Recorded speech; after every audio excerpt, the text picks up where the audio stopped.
poker fans, my poker buddies, my poker pals. How are you all?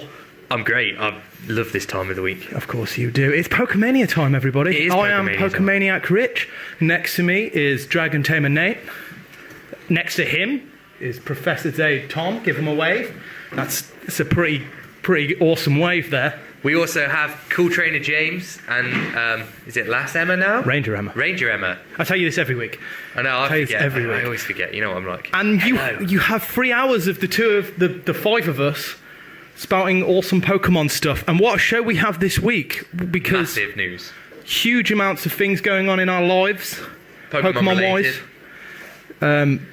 And I'm sure a lot of you have also been taking part in huge amounts of Pokemon things. So without further ado, let's kick off with the show. Let's tell everybody what's coming up. Nate. We have our regular news sections where we're going to let you know what's been going on in the game world, the TCG world, the anime, all kinds of Pokemon stuff. All kinds of crazy things. We've also got our Pokemon of the Week, your Pokemon of the Week. Pokemon of the Week, because I don't know there's no difference between the singular and plural. I was going to say Pokemons of the Week. Pokemans? It's Pokemon. Yeah. Group, Multiple. you know how there's like a Pride of Lions? Yeah. And, things like that. What's the collective noun for a group of Pokemon? A whale lord of Pokemon. I don't know. If you guys know, let us know. It'd be like a collective group of one Pokemon. Like It'd be a flame of Charizard. Yeah. Maybe that's something we need to figure out. Maybe somebody needs to chronicle all the group terms, collective nouns for all the Pokemon. For example, yes. a dig of Diglett. A bushel of Sandshrew. Things like that. Sorry, I'm off topic. That's fine. Let's carry on with what's going on in the show. We have your Pokemon of the Week. We have my Pokemon card of the week. Charizard's Pokemon cards of the week. See, I can do plural, you see. Yeah. And we have our Pokemon quiz, which you guys at home can get involved in as well. Indeed. We have our regular competitions. Stop fondling with Charizard. I'm sorry, I'm trying to make him sit. We have... By the way, I'm definitely taking that soundbite for later. Stop fondling with Charizard. I'm trying to make him sit. We've got multiple battles. We've got a TCGO battle. We've got some Black and White 2 battles. Show you guys. This last week's Pokemon VGC... what is it? Some combination of G, V and C. Tournament from Birmingham. Lots of actual battles that took part. Yeah, indeed. More on that later. Indeed. Sorry. It's fine, don't worry. Am I overstepping my boundary there? No, that's fine. And then we've got our Poke Essentials. We're going to do a recap of everything we know so far of Pokemon X and Y. Because it's always good to recap what's going on. And everyone's excited about the game. I know I am. And there's people have more theories. People are talking about a lot more things. And we want to hear your theories as well. Indeed. What else do we have? Fan section? Fan art? We've got our fan section, where we'll be showing some of the fan art being sent in to us throughout the week. We've got a few shout-outs to do a little bit later on. A few of Nate Craddock's classic shout-outs! That's what a shout-out is. No, it's not. Don't say the word shout-out when you do a shout-out. We should probably let you guys know how to get in touch with us. Yes, please do. Multiple ways. You can tweet us at Pokemania FM or at STUDYVOX FM. Yep. You can also head over to that old Facebook, www.facebook.com/Pokemania FM. Hit like. You can take part in all the competitions and they'll be on Twitter and Facebook throughout the week. We have our busy little Pokemon technical team monitoring them. Hi. There he is. Cool Trainer James. They'll be monitoring that. You can also head over to our website, which is www.pokemaniafm.com. We've got some forums going on there, people posting them throughout the week, some really cool fan stuff. Check them out. Indeed. I've forgotten what you've said already, so I'm just going to go over to my own thing and I'm going to go... You've already said Twitter, haven't you? Yeah, I was pointing at that computer for email. We haven't done that yet. Okay, you can email us at radio@studyvox.com. That will get to me right directly in my face. I mean, I can't miss it. It's there. And finally, you can find us on Skype here in the studio. If you search for STUDYVOX FM. I'm not too sure what our picture is now, but... it's probably a koala. Yeah, it's always a koala. Yeah, it's still a koala. You can find us on Skype as well. Add us. You can. I believe you can even send messages over Skype. Yeah, you can. I believe. I'm no Skype wizard, but from my limited use of it, you can send messages. That'd be nice. That would be cool. New way of doing it. And finally, as our YouTube, if you head over to our YouTube channel, search for Pokemania FM, hit subscribe while you're there, that'd be great. You can also text me directly into the studio at 07791565137. Okay. If you're in the UK. Fair enough. Just pointing that Rick out. just giving out his personal number on air, that's fine. Why not? I don't see any problem. For any new listeners, we also have multiple competitions coming right at you, don't we? Yeah, we do. They're coming up really shortly. Really Just having a quick look at Twitter. Some people noticing this little collection on top of the screen. Yeah. Some people saying, yeah, we've seen Togepi. That was my birthday present from San Francisco from James and Emma. This thing, though, has asked us when we're getting the tattoos done. Very, very soon. We're You say very, very soon like it's happening shortly on the show. well, that would be amazing. We're currently in contact with a tattoo artist who we're going to go to, but we just need to sort out things like where we can take pictures when and during the process. But yeah, we're excited. I've picked the worst place to get a tattoo. The thing that's worrying me is obviously tattoos are permanent, and every other day I'm changing my design. Hashtag Nate Facts. Nate is fully aware now that tattoos are permanent. Thanks As for opposed to before when he thought, now I can just rub it off. Those are the things that you get inside the Amazing Spider-Man candy stick things, the temporary tattoos. That's not a real tattoo. Why don't they do temporary Pokemon tattoos is my question. Because that would solve Nate's problem, because he keeps changing his mind. Sometimes he wants Mewtwo's face, sometimes he wants Pikachu, sometimes he wants a Pokeball. I know. At the minute, I'm set. As much as I'd love to have a Mewtwo, I think in terms of how iconic it is and stuff, I'm going to go with Pikachu, I think, now. Yeah, but iconically pants, really. No, Pikachu's awesome.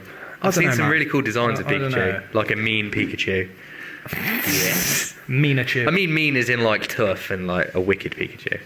As in what? Well, you can like, I don't know, because some of the designs make Pikachu look very childlike. I'm not on You mean about like that. the one that's on yeah, like this one on my t-shirt. Currently residing on your chest. Yeah. I haven't got an angry Pikachu to hand. But I don't know you can why not. imagine. You can imagine what an angry Well, that one's surfing, so how about that?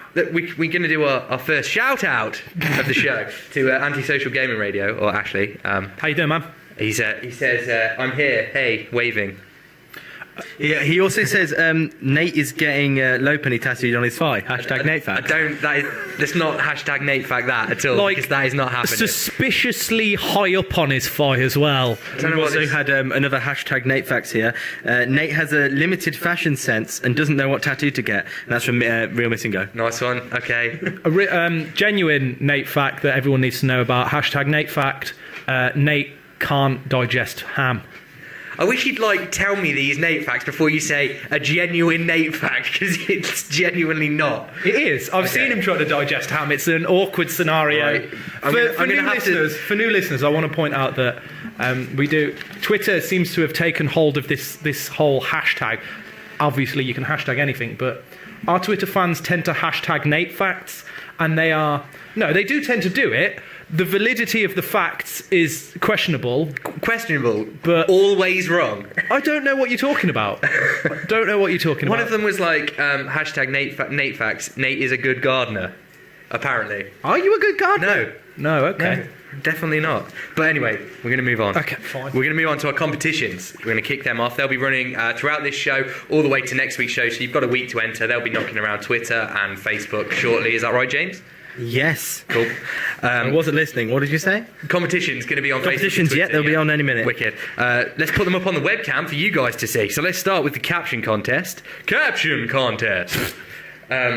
Should be coming on your webcam shortly. There it is. What's happening there? Basically, what you have to do is you have to find your most comedic Pokemon knowledge, Pokemon fact, just any kind of caption to that photo that you think will make us either laugh or be impressed at how much you know about Brock and his Doug Trio. For listen-only viewers or listen-only listeners, I am going to attempt to describe what is happening in this scenario. Brock has some form of bouldery background to him, and he is, well, let's just say he looks less than happy about the situation he's in. He is extending his finger directly down the camera, pointing at what I can only assume to be Nate, and he's wielding in his offhand in a motion like he is about to launch it at Nate, what looks like some form of Doug Trio doll. I'm not really sure it's Doug Trio. Oh, I thought it was a cake. It could well be a cake. Doug Trio cake. Exactly. That's why I love it. Dude. I want a Doug Trio cake. It looks like a Doug Trio cake. You know how like someone throws a pie at someone's Yeah, face? you could It's make a like Doug that. Trio cake well easy out of chocolate icing, I think. Well, I know what I'm doing this weekend. Well, that sounds like a challenge, to be completely honest, mate. Cook me a Doug Trio cake. Yeah, and Brock is angry at Nate for We've whatever. had some captions coming in already. Do you want me to read them? I'm more than We've happy. had for one it. from Antisocial Gamer Radio. Caught between Brock and a Doug Trio place. I like it. I like it. Nice. See, that's an example of a funny caption.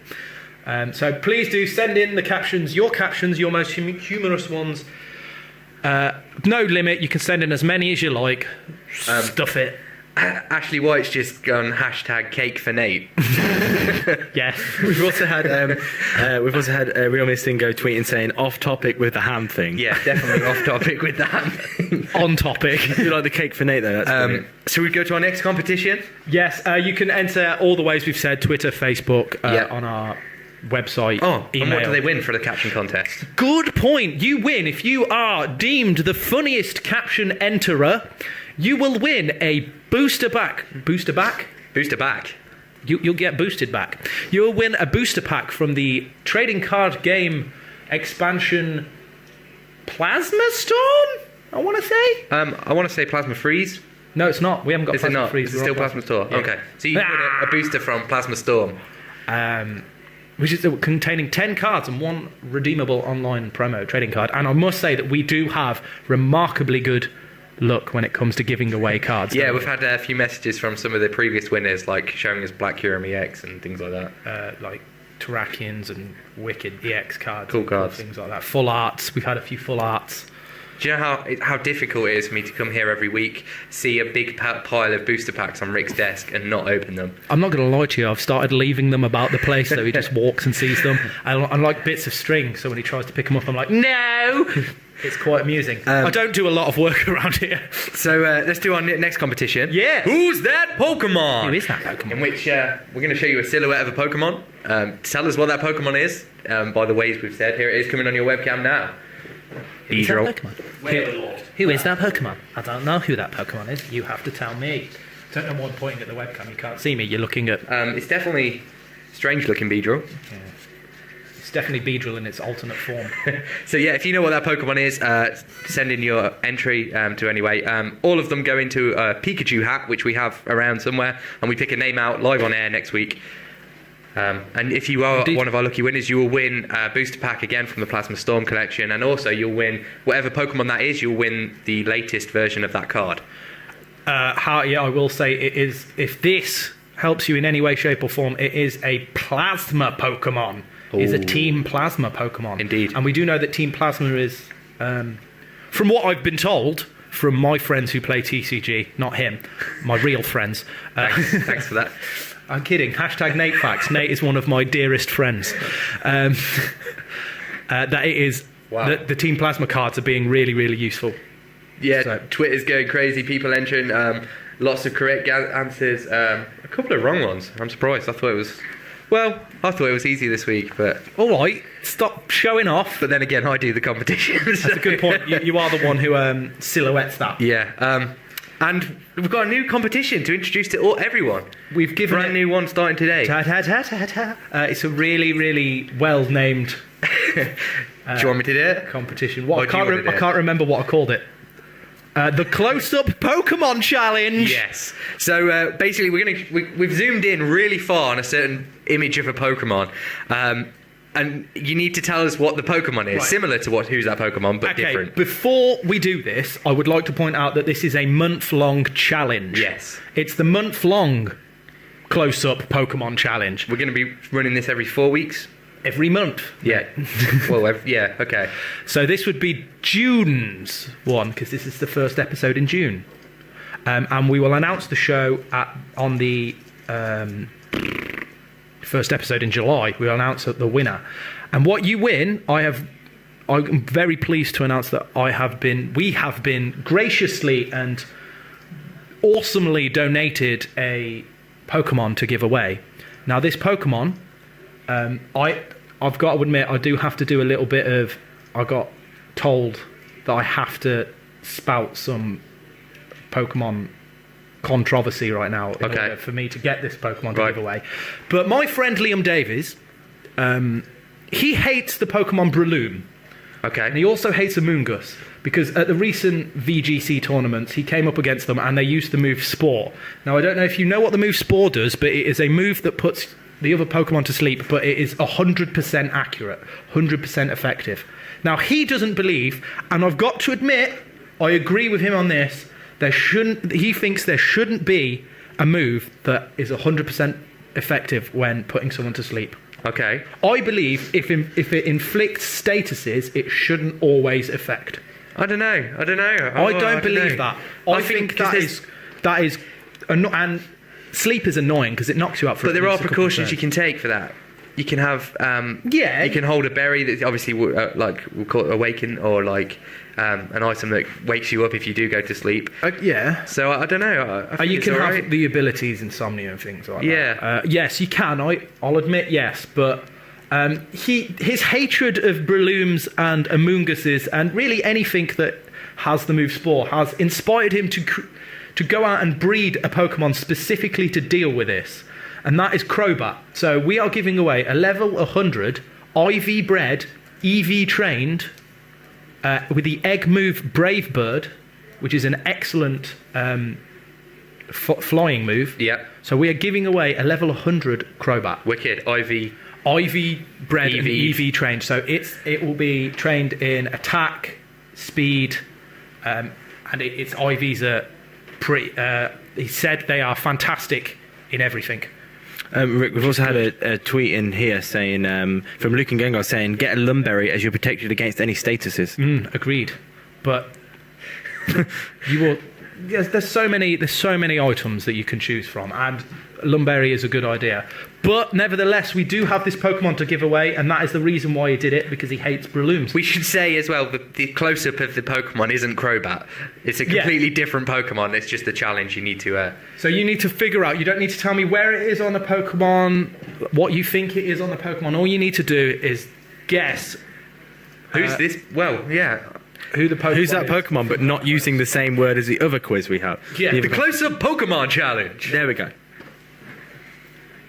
Wow.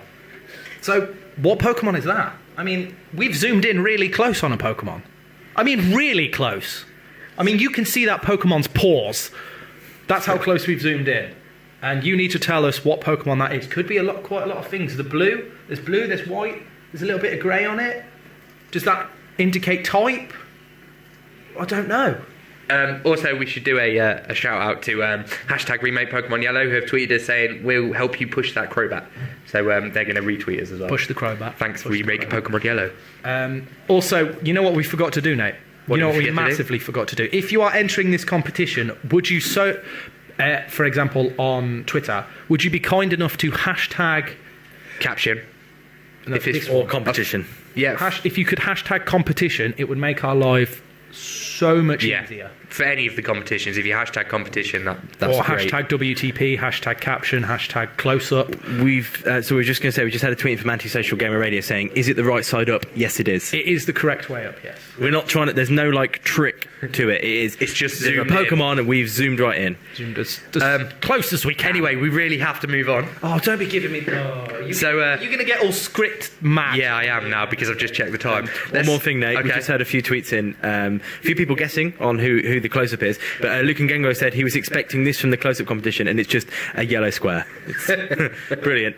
We haven't done that. No, we thought we'd at least give you a slight chance. We do want to give this Pokemon away, but we don't want to make it really easy because, of course, it's quite a fantastic prize. Wow. Yeah, I mean, to be completely honest with you, I want this prize. So some of the guesses in for the close-up challenge are right, some are wrong. Really? We've got right? Yeah, we've had one right. Rick, we've just had another tweet, and I just want to check whether you're going into this later. Ramus Roy has just tweeted in saying he needs advice for a double team battle comp for Black and White 2 tournament this weekend. He's accidentally trained for a single battle. Are you covering that later? Well, put it this way, me and James know all about that. That happened to us on Sunday. I will go into a lot of interesting doubles teams in our recap of the video game championships later on in the show. So stay tuned for that. Cool. It will be interesting, and we've got a lot of videos and a lot of fun stuff to show. We have. But Nate's looking at me like I'm some form of monster because I'm ruining his timekeeping. Let's do this, Let's Nate. go. Pokemania Weekly. You already played that. I don't know why you're playing it again. Yeah, because now it's time for Pokemania Weekly. So what have you been up to this week, Rick? Well, Nate, first of all, on Sunday, I had the most Pokemon-y day of my life. Yeah, we attended the VGC. It started when I finished work at 2 o'clock on Saturday night, and it didn't end until I got back. And to be honest with you, I even carried on training Pokemon because I thought, I need to get on my new team. It was a full, or I'd say a genuine 20-hour day of Pokemon. Amazing. It was awesome. The video game championships, I'll be telling you how I got on later in the show. Talking of video game championships, we have a highlight video from that we're going to show you guys. So this is thanks to James Hart, who is our newest member of the Pokemania team. Unfortunately, he's not here today. Scientist James Hart. I go with scientist because it's the only technical name. That's actually his trading card. Training name on the card game is Scientist Hart. Is it? I think it's Scientist Hart, yeah. Scientist Hart, interesting. Wicked. Before we play this, I want to point out quickly that pay no attention to the win-loss ratio thing that you see. It changes. This is the halfway point. Yeah, this is the halfway point. So here we go. I can't wait.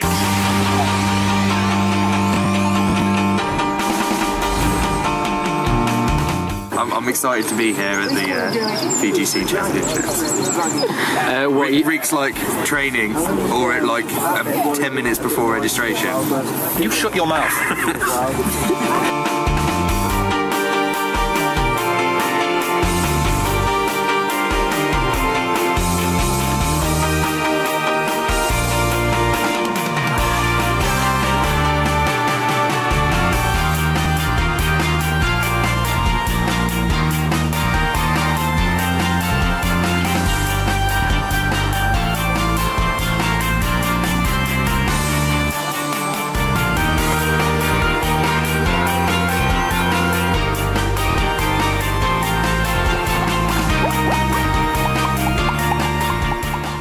Hey Rick, how you doing? Pretty sweet. How's it going today? I'm having a lot of fun. That's the most important thing. I'm doing all right. 3 for 3 at the minute. 3 wins, 3 losses. Okay. I got unashamedly 3-0'd by a 16-year-old girl. Wow. How did that feel? I'm all for equality, Nate. I don't know what your problem is. Amazing. Any popular tactics you've noticed going on? I've only come across one trick room tactic, which I'm surprised about. But no, I've not seen a lot of weather. People are loving speed boosting moves as well. Cressalia's come out a lot. And that sucks. Would you say Cresselia is the nemesis Pokemon for you today, or any other Pokemon? Vaporeon. Really? Yeah. Vaporeon's massive HP. Does my head in. It's water, so my Tyranitar's having issues with it. Okay, cool. And finally, any changes that you'll make to your team for the next tournament, having noticed anything from this tournament? Most certainly, I'm adding Protect to my Tyranitar. I don't know why I didn't do that. My Excadrill keeps nerfing it with Earthquake. Okay, well, cheers for joining us, Rick. Oh, you're welcome.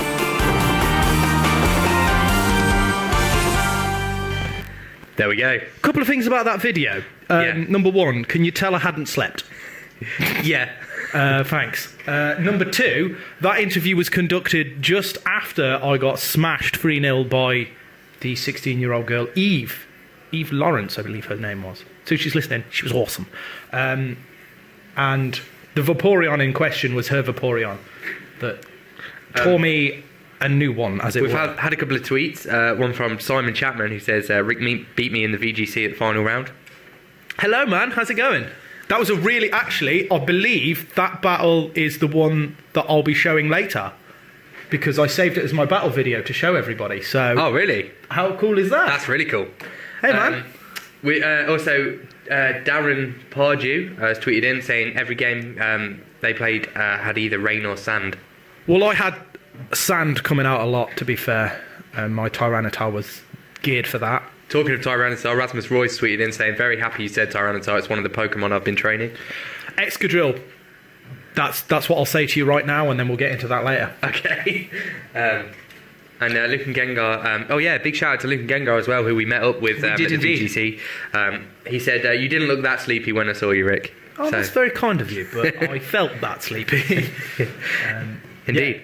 So that was the highlight video for the VGC. We're going to get more into that later on, talk about what was going on and stuff like that. I might as well point out now that that's 6 battles into it. It was Swiss rounds, so we had 9 rounds, and your place was calculated amongst that. I'll tell you that I ended up with 5 wins and 4 losses. Awesome. So I'm happy with that. That's cool. Tell everyone my score. Do you want to tell everyone your score, James? Go for it. James had a gentleman's 1 to 8 losses, which is fine, considering he didn't really realise it was a doubles tournament until it was too late. And his team had Whale Lord in. His team did have Whale Lord, so I think morally he is 9-0. Didn't loads of people say to you, like, why have you got Whale Lord? Everyone said that, especially as I taught my Whale Lord bounce. Yeah. Yes. Everyone was like, why are you using Whale Lord with bounce? But amazing. It's pretty much the only move. You should have just been like, why aren't you using Whale Lord? Although I did leave for the last one because the tournament overran, so I did miss the last battle, but by that point I'd already lost, 7 games, it didn't matter. Well, we'll talk about the tournament a little bit later. We still have things to do Pokemon weekly-wise. I've also been IV breeding, which I've been getting mega into, and it involves me catching a lot of Dittos, so I have about 60 Dittos in my box. Awesome.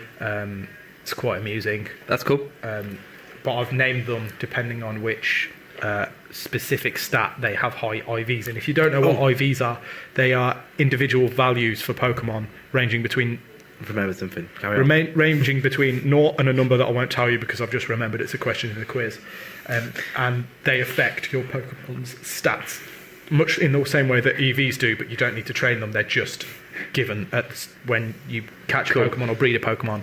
You just get given them, and you can breed them to create what is referred to as genetically perfect Pokemon. It's a bit Aryan, if you ask my opinion, but that's fine. Okay. A few tweets really quick. James Hart's tweeted in, reminding me I actually got 2 out of 7 because someone didn't turn up for one of my matches. I didn't get 1. 2 wins, 7 losses. Still not great, but better than... Pokemon Remake Pokemon Yellow's tweeted saying, did we say a red Crobat? It's not, it's just the normal Crobat, isn't it? I believe so, yeah. It's just normal Crobat. It's not a shiny. But it's still awesome. I also went to the VGCs, and I've just been... The only other thing I've been doing all week, almost every day at the minute, is playing Pokemon Heart Gold. Yeah, man. It's such a good game, isn't it? It really is. I'm loving it. It's really... I'd say better than Black and White 2, in my opinion. Ooh, controversial. I'd say better than Red and Blue, in my opinion. I would say, forgive me, better than Yellow. Cool. Oh, no, not cool. I don't know if I agree with you on that. I know a group on Twitter who won't agree with you with that. We've also got an announcement to make. Yeah, we do. As you might have seen from the video, Nate was wearing a specific Pokemania t-shirt. We had some tweets from people saying they'd love a Pokemania t-shirt. Yep. Unfortunately, we can't, make a load and give them away. But what we have done is we've set up a little shop.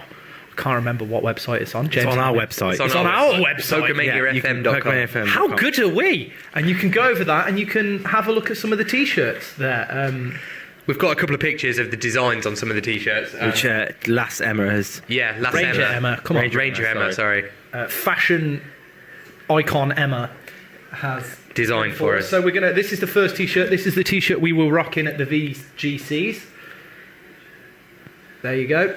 Pokemania. You don't have to have the odd pink colour in the background. No. You can pick a different colour should you require that. The other one we have is this one. I love disc Pokemania FM. I like the love disc, and I bet you do. Set the third one. Hashtag NateFacts t-shirt, everybody. What is this? Nate eats roast berries because he always gets burned by Rick. What? Hashtag NateFacts. And the fourth one... Are you going to get that on a t-shirt just to annoy me? Hell yeah! Fourth one, another hashtag NateFact. Nate's allergic to moo milk. True story, I saw him try to drink one once, and let me say the... I don't know how I feel about this. It was dire. And finally, by popular demand, Yes. I see the whale t-shirt. Yeah, we do. So guys, head over to our www.pokemaniafm.com. Check them out. Check out our Anyway, we have to move on. our t-shirts. Okay, fine. So it's all right. I keep looking at the time and panicking because you know what happened last week. Our first 3-hour show, we thought, yeah, this is fine. We've got loads of time, and we still nearly ran over. So moving on, we're going to move on to what else has been going on in the Pokemon world, apart from what we've been doing. So in the anime, the upcoming episodes we mentioned last week, we hope you got a chance to watch them. I've just realised something. Can I interrupt you? I'm really sorry. People loving the hashtag NateFacts shirts, and as a consequence, I've decided that if you tweet in your hashtag NateFacts, the best one I find most funny during the show, I will put on a t-shirt. I really wish you wouldn't encourage this. I don't care. I will put on a t-shirt. So if you have a hilarious NateFact t-shirt, I will NateFact. I will put it on a t-shirt. Right. Okay. So. Back to, in the anime. People loving the NateFact t-shirts on Twitter. Yes! So upcoming episodes this week, we'll run through the titles quickly. The first one, there's only 4 upcoming ones this week, and they are Crisis at Ferroseed Research. Man. There's an image there, I don't know what's going on. That is a crisis! That episode title is not misleading in any way. That is certainly a crisis. What is occurring? I don't know what's happening there. Something's exploded. The second one to be released this week is an Epic Defense Force. Yeah. That Tyranitar doesn't look real to me. That's a Tyranitar robot, in my opinion. Battling a massive... Yeah. Angry-looking Golok that doesn't look real. It's not the right colour. The third... Is there spaceships, like UFOs in the back of that? It's probably Team Rocket doing... What is going on right there? You have to watch the episode. The third episode is Rocking the Burbank Gym. That's just a picture of Pikachu. Yeah, being awesome. Look cool. And maybe you should get that tattoo. Exactly. There's a I wouldn't say mean, but I wouldn't mess with him. No, he looks serious. That is a cool tattoo, actually. Maybe that's what caused last week's caption. Cool design. And the fourth episode to be released this week is Rocking the Burbank Gym Part 2. There we have a little... Oh, there's a Meloetta. The featured episodes at the minute this week have been Evolution by Fire and Guardian of the Mountain. There were 2 episodes we mentioned that were upcoming last week. We watched Evolution by Fire, didn't we, Rick? We most certainly did. I enjoyed it. Pretty much what it said on the tin happened in the episode. It was the most of the episode consisted of a really awesome doubles battle between Ember and Heatmore against, believe it or not, Snivy and Tepig. Can you guess whose team Snivy and Tepig was? No, bearing in mind, he knew full well that he was coming up against an Ember and a Heatmore. It's Ash all the time. That is Ash all over right there. So what am I coming up against? 2 fire Pokemon? I got this. Grass and Steel. What a clown. So and then, what? To be honest, all that really happened was... I don't know, there was a lot going on. Controversy, I would say, because I found myself sympathising with the opposition trainer. See, I didn't. Yeah, you hated him. You thought he was a clown. This guy, basically, Ash's Tepig, he found on... Previously, before Ash met Silent in the series, he met a Tepig and outside a Pokemon battle arena that had been tied up to a pole and it abandoned by its trainer, much like a certain Charmander I seem to remember from the original series. It's fine, but they brought it back, and this trainer turns out to be Tepig's original trainer. And I don't want to give a lot away, but he abandoned Tepig because he thought it was weak. And he was a bit of a... Let's just say he wasn't a particularly nice person. And I know what you mean. I sympathised with the Tepig because I was like, oh no, man. Oh, what a clown. Who is this guy to leave a Pokemon? But then I realised, how many times have I gone breeding Pokemon, catching Pokemon, realising that their nature's not right, realising that their stats aren't right, and then releasing them? Who am I to judge this guy? What kind of trainer are you, Rick? Who am I to judge this guy? But when you're IV breeding and when you're EV training and you want the right nature, you can't afford to have your boxes full up with Think of all them inferior Pokemon. You've just Took under your wing and then abandoned. Well, granted, I didn't tie them up to a post and laugh at them as I walked off. But, I didn't abandon them. I let them free. Fair enough. Those Pokemon wouldn't exist if it wasn't for me. No, true. Think of it that way. Okay. So I kind of did... Well, they would exist in the wild. Well, not if I bred them. Oh, okay, yeah, if you bred them, fine. And granted, there was a lot of inbreeding going on from my... Okay. But... I'm just. There was some slightly inbred. All I'm saying is, if you come across one or two inbred Larvitars, my bad. So yeah, check it out if you haven't already. Evolution by Fire is the featured episode, along with Guardian of the Mountain. Unfortunately, I didn't get time to watch Guardian of the Mountain this week. If you're not a big Ash fan, this episode will annoy you. But standout moment for me, Snivy rocking it like a boss. Yeah, Snivy, great Pokemon. Yeah, man. There was a bit where Emble was sat on him, okay. and he didn't care. He didn't care. He took that like the awesome Pokemon he is. So there we go. Moving on, in the video game, there's been a lot going on this week in the video games. First up, Mystery Dungeon. For those of you who've been playing the European and Australian versions of Gates to Infinity, after a slight delay, the new DLC is finally available for download. The new dungeons... Downloadable content, regardless of what it is. The new dungeons, included in this batch of DLC, are Axe Rock, which contains Axe U, and can be purchased for £1.39 or €1.50. The Kecleon Bazaar, which contains many shops with rare items and can be purchased for £1.79 or €2. And finally, the Ultimate Wilds, which is a 99-floor dungeon, can be purchased for 99-floor dungeon? Yeah, serious. Can be purchased for £2.49 or €3 if you're in Europe. So yeah, big news there. 99 floors? Indeed. That's interesting. Oh, sorry. Talking about Mystery Dungeon, there has also been some new passwords released for both the European and the Australian versions of the game. First, to get a Joy Ribbon. Joy Ribbon. Is it a Nurse Joy Ribbon? I don't know. Or is it just a ribbon that makes you really happy? Never mind. Use the password, and this is coming at you. So you might want to write it down, but you can go and get it from the Pokemon website, am I right? Yes. FreeW29MF free N. That is FreeW29MF free N. To get a Gold Scope, use the password FreeK9R NQC free. That is FreeKN. No, don't do that. FreeK9RNQC free. To get the Joy Seed, a Nurse Joy Seed, maybe you can plant your own Nurse Joy, grow in your back garden.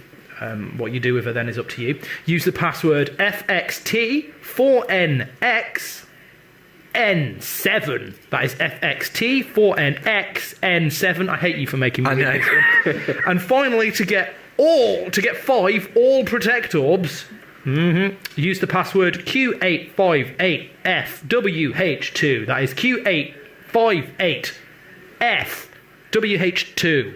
Do you like how I gave you that one to read? I'm going to hashtag Nate Fact. Nate can't read numbers and letters in order because he gets them mixed up and tries to say a word out of them. I had to do prices. It's fine. He tries to make a word out of them. So obviously for the last one, Q858FWH2, he would have said use the password. Okay. He would have. Apparently. He would have. In other game news, it was revealed this week that Nintendo are planning a special Eevee distribution event in line with the upcoming mini-movie Pikachu and Eevee Friends, which is a part of the upcoming main movie, Extreme Speed Genesect. Mewtwo's Awakening. Mewtwo and, yeah. So yeah, this Eevee's rumoured to know the move Sing, as the Eevee in the movie does. It's not currently known if this distribution will be local or over Wi-Fi, but we'll definitely bring you more news as it comes in. Yep! The next legendary doll, I love these things, promotion has gone live today. This follows from an 11-month promotion where Pokemon have been releasing numerous legendary Pokemon dolls for you to collect in the Dream World. This time the dolls are Jirachi and Manaphy. As before, the password has been mailed to every Trainer Club user.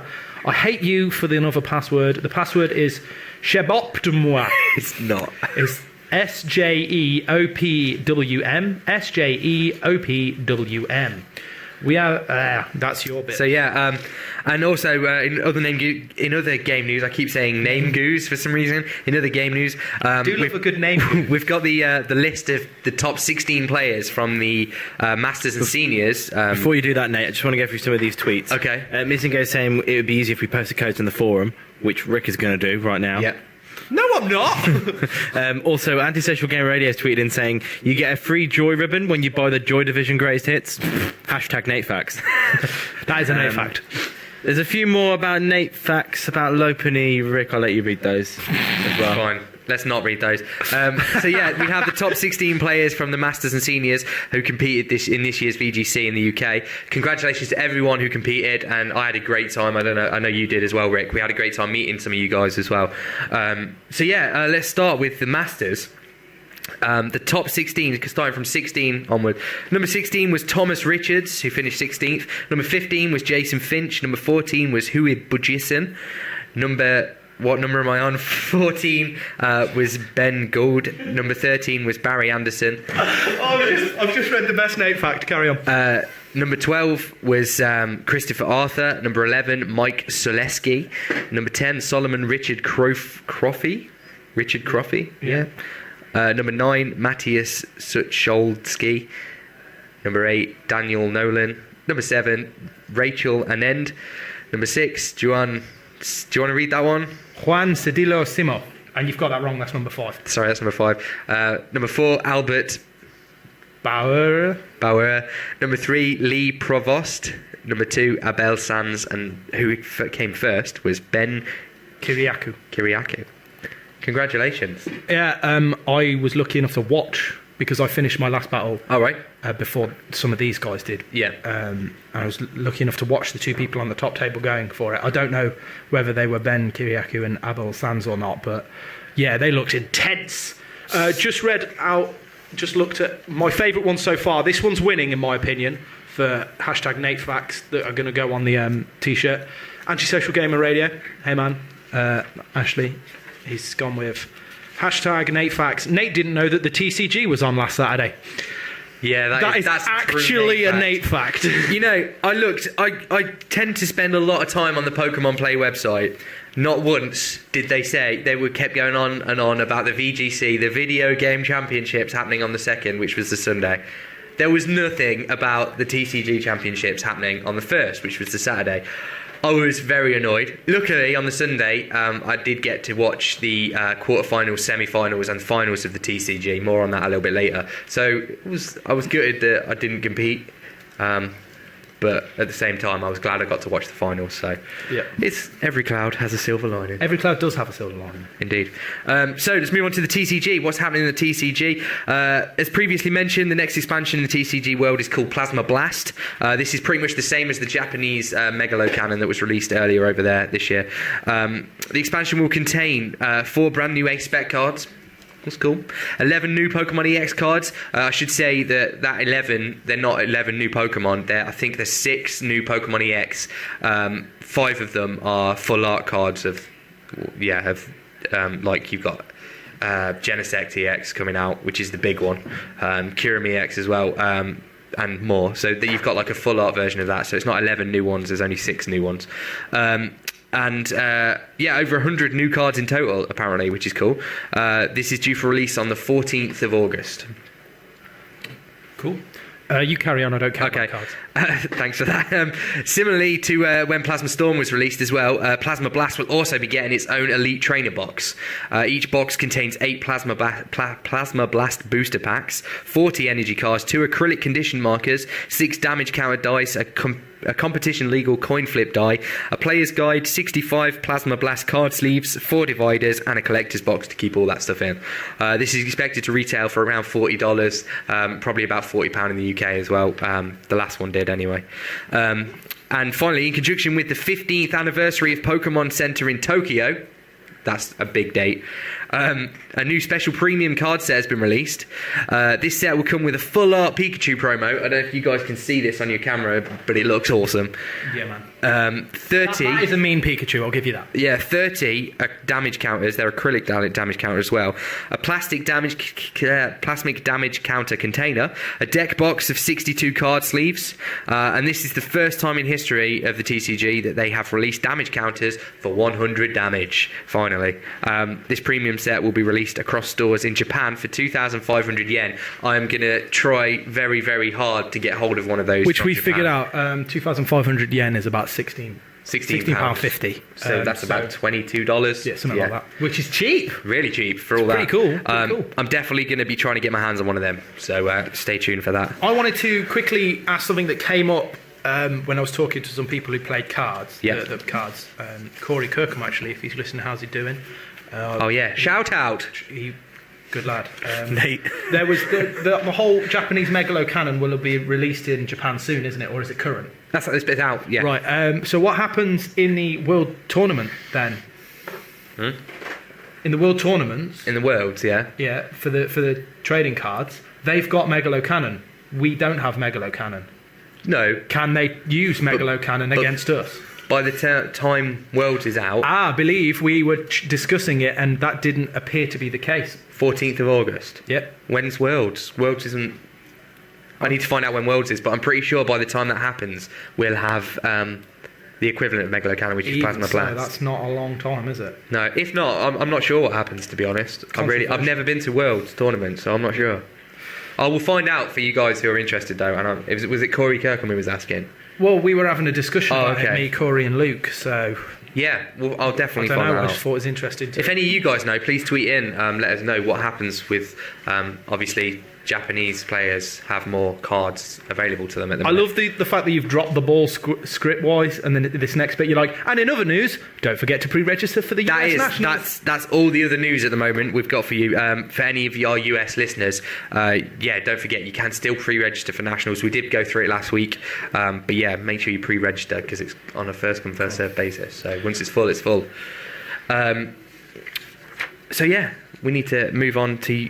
This is your section. Indeed, lots of people still entering competitions. Thank you very much, guys. Some cool, fun answers. Right, wrong, who knows? Now we're about to do my Pokemon of the week, my two Pokemon, and I'm going to call them my Pokemon of the tournament. The VGC tournament. For one, the first one I'm going to go into, okay, I was lucky enough to watch the juniors take part. And I think the young junior who actually went on to win it took this Pokemon, and I can tell you he impressed a lot of people with this Pokemon, did he not? You remember this? Yeah, I remember. It was good. And the Pokemon he took, which I thought was really cool, so I'm going to run through a couple of things that are going on, was Sableye. Or Sableye, I don't know. He's about to come up on your screen now so you can see who he is if you don't know what I'm talking about. That little fella. That little dark ghost Pokemon. Now... a lot of you will know already, one of the brilliant things about Sableye is, with his type's Dark Ghost, that means he has no weaknesses. No weaknesses whatsoever. He is completely resistant to Psychic, completely resistant to Fighting, being the Ghost, and completely resistant to Normal. And everything else is ×1, is just normal effective, apart from Poison, which is 0.5. So there you go, no weaknesses. You don't have to worry about that with this Pokemon. It doesn't evolve... single Pokemon on its own. The moves that this lad was rocking, his stats aren't huge, to be completely honest with you. Base stats, HP 50, attack 75, defense 75, special attack 65, special defense 65, speed 50. Stats aren't huge, but what this lad had done, he'd given it the held item Leftovers. So as you all know from Leftovers, it heals a bit of health after every turn. I seem to remember... I think the ability he took was Prankster, which was status category moves have their speed priority increased by 1. So if you're doing a status move on yourself or someone else, your speed priority gets increased, which is always helpful. That's a cheeky little thing. Other abilities it has, that is a hidden ability, so you might have to dream world that or be lucky enough to find it in a hidden grotto. Other abilities are Keen Eye. Opponent cannot lower this Pokemon's accuracy. can be very handy. Stall, the Pokemon always attacks last. It can be handy for... I don't know whether Stall stacks with Trick Room, but I imagine it would. But never mind.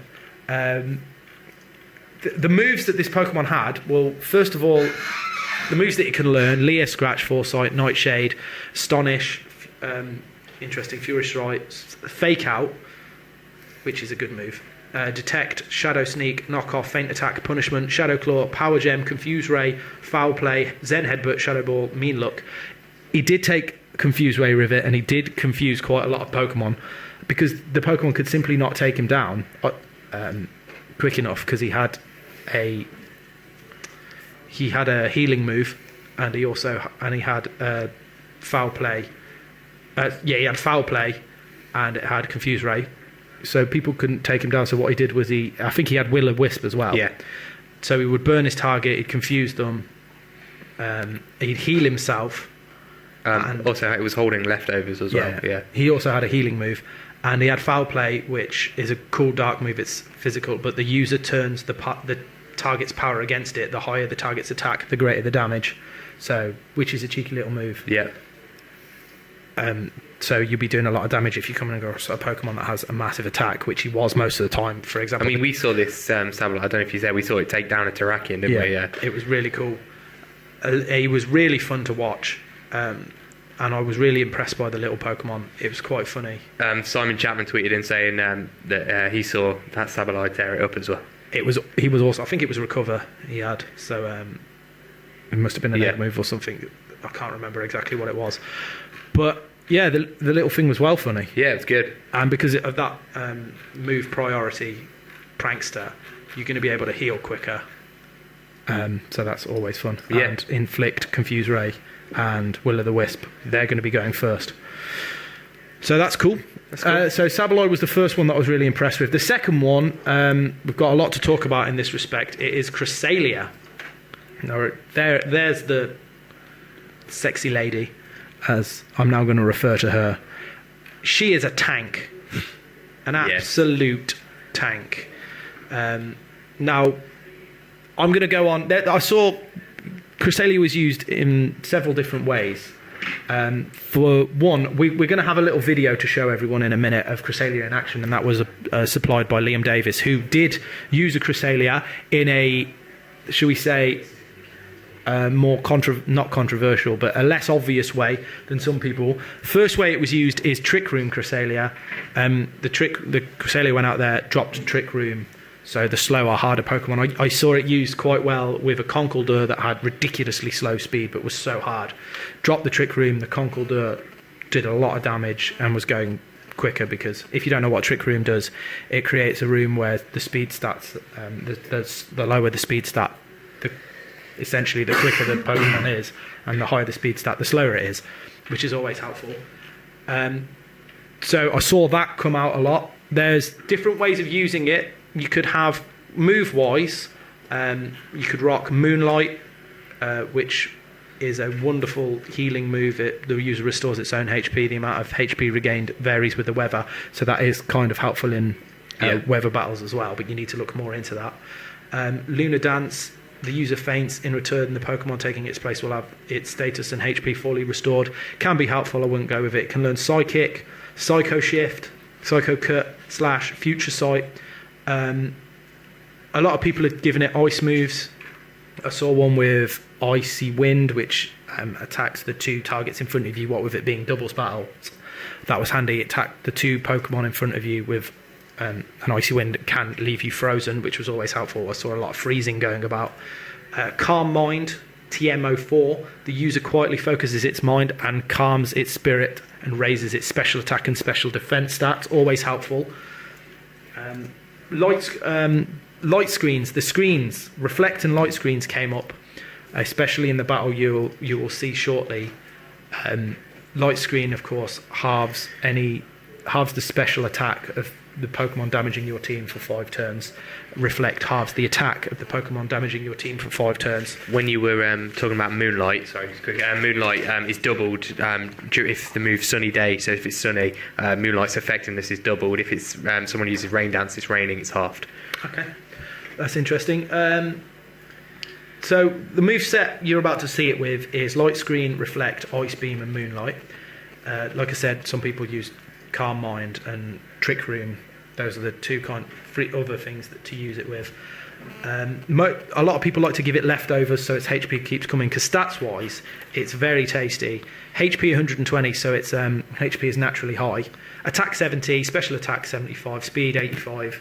It's not the end of the world. Defense 120 and special defense 130. So the one you're about to see was EV trained, 252 EVs in defense, 252 EVs in special defense, and 4 in HP. So it would have been an absolute beast when its special defense and defense is there. But also, if you're using Calm Mind, that special defense is going to go up a lot, and the screens, your Light Screen and your Reflect, they're going to make this Pokemon an absolute tank. And you're about to see. So we'll play a video supplied by Liam Davis. It's entitled "Cresselia for the Win," and you're about to see why.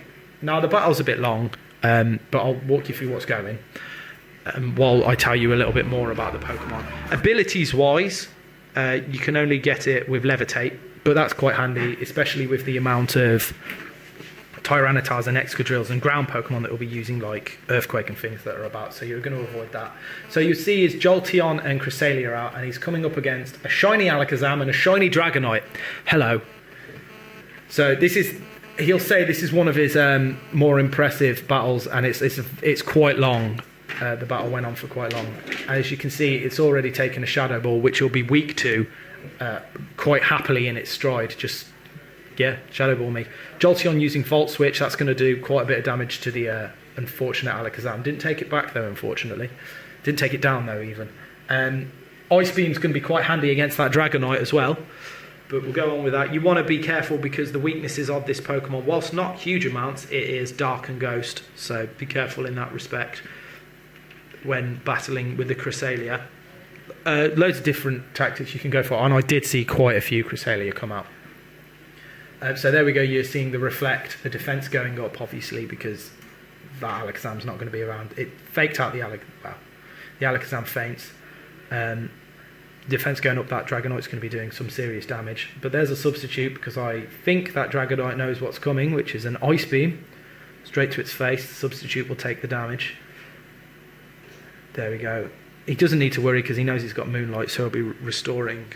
I think it's. I don't know how much it is. Is it just half the HP? It's quite a bit. You'll see it happening. The Moonlight restoring HP. There's a shiny Metagross. Dragon Dance from the Dragonite, so you know its attack's going to be going right up in speed. But there is that Reflect in order. An interesting held item you can give to Cresselia. Liam took leftovers there. Or that's unfortunate for his Hitmontop. Hitmontop, a really cool Pokemon. Interesting held item to give is Light Clay. And what Light Clay does is increases the amount of times Reflect and Light Screen stay up to 8 rounds rather than 5 rounds, which can be very handy. It's also worth pointing out I made a mistake in doubles battles. Reflect and Light Screen drops to a third of the damage. You take a third of the damage from special attack and attack moves, respectively, with Light Screen and Reflect. But because it's a double battle, it affects both your team. There you see he had a Citrus Berry, so he's restored some health. His tactic is to keep this Cresselia in the battle as long as possible because it is a pain. And he said to me, out of the battles he won, his Cresselia stayed alive the entire time. So you can just tell how helpful that has been for him. His Jellicent's coming out now, and I can tell you his Jellicent's a right pain. It's got the leftovers. His Jellicent is also very impressive, but being as I saw a lot more Cresselias, we'll talk about that and the video. There you go, you can see the Moonlight in action there. How much health is it restored? 111. It's about 65. That's not bad at all. Like I said, his HP is naturally that high anyway. It hasn't put any EVs in it. Infernape out. Oh, it was a bit more than 65. You think the Jellicent will do well with the Infernape, but unfortunately that Infernape knows Grass Knot, which has messed Jellicent up a little bit there. Zen Headbutt. from Metagross, the psychic move. What a pain in the ass.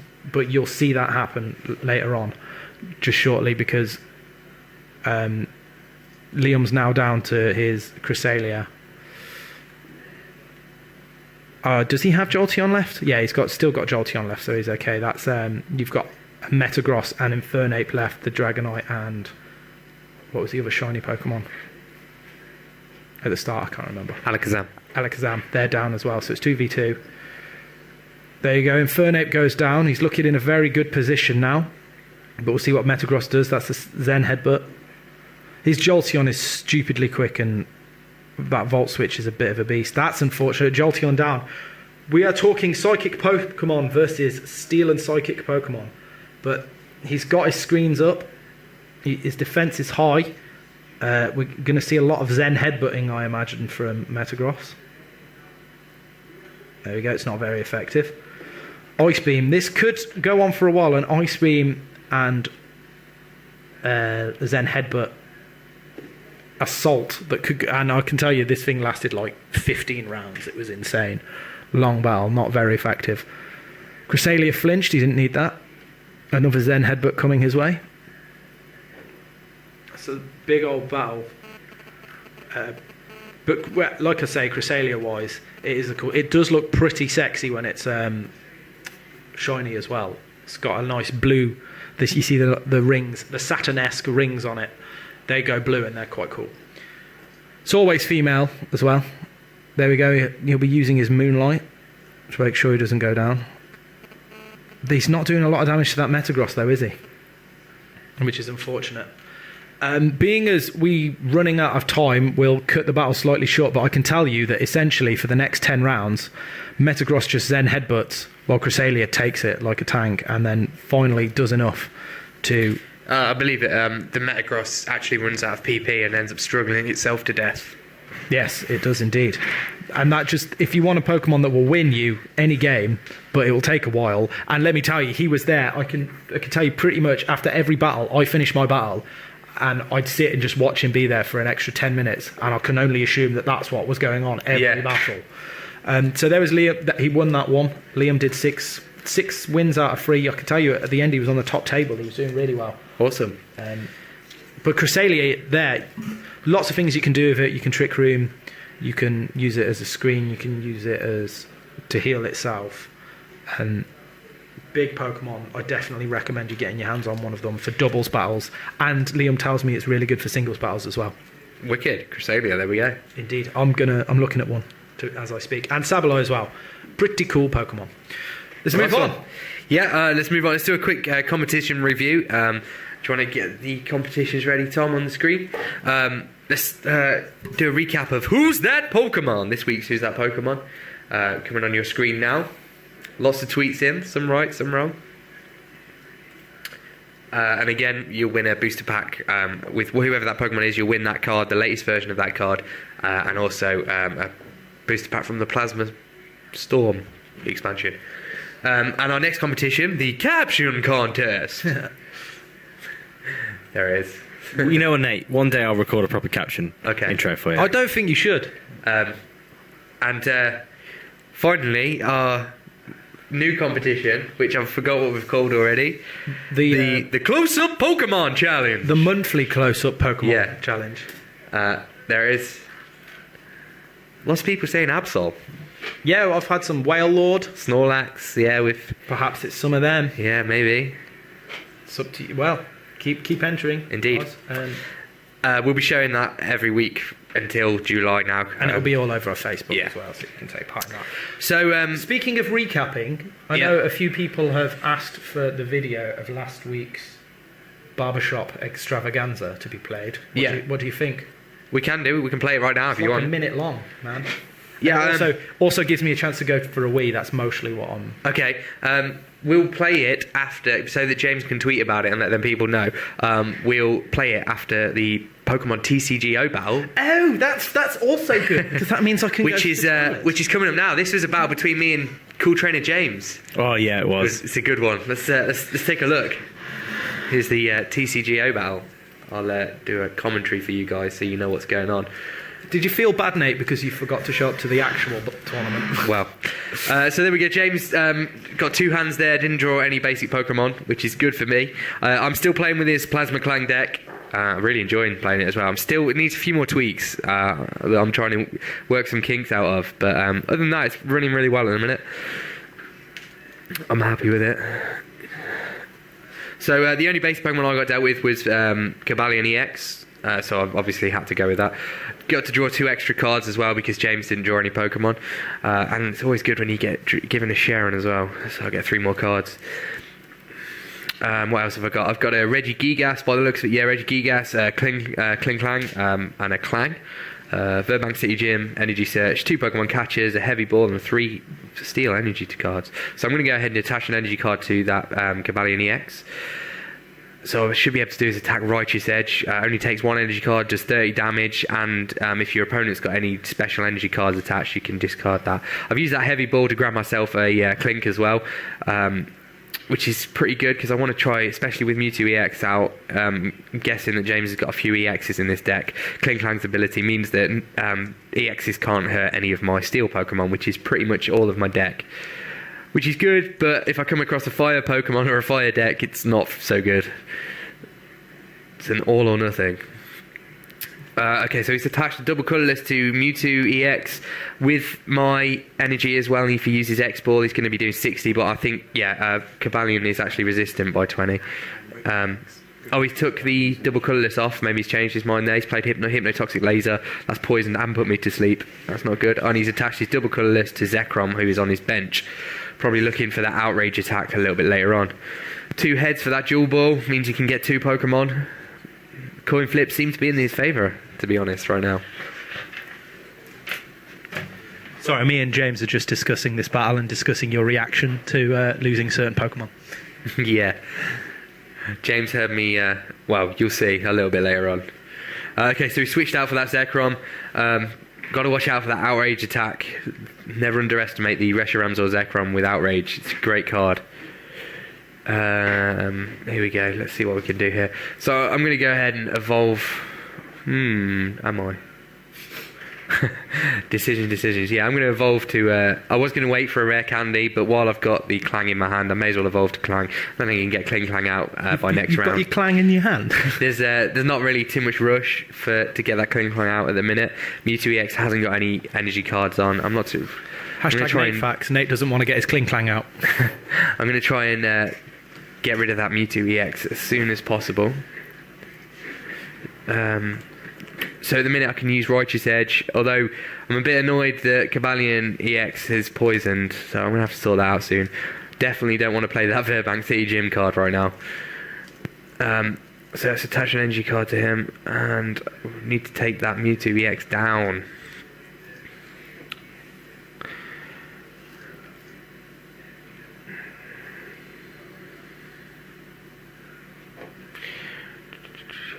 Let's see what's happening here. So at the minute, the only damage being done to me at the moment is through poisoning. I think he's just attached a Giant Cape to his Mewtwo EX as well, giving him an extra 20 HP. But he's already got 60 damage done. And I think he's just put a Sigilyph and a Reshiram down. I've got to worry about that Reshiram. Did you say Giant Cape?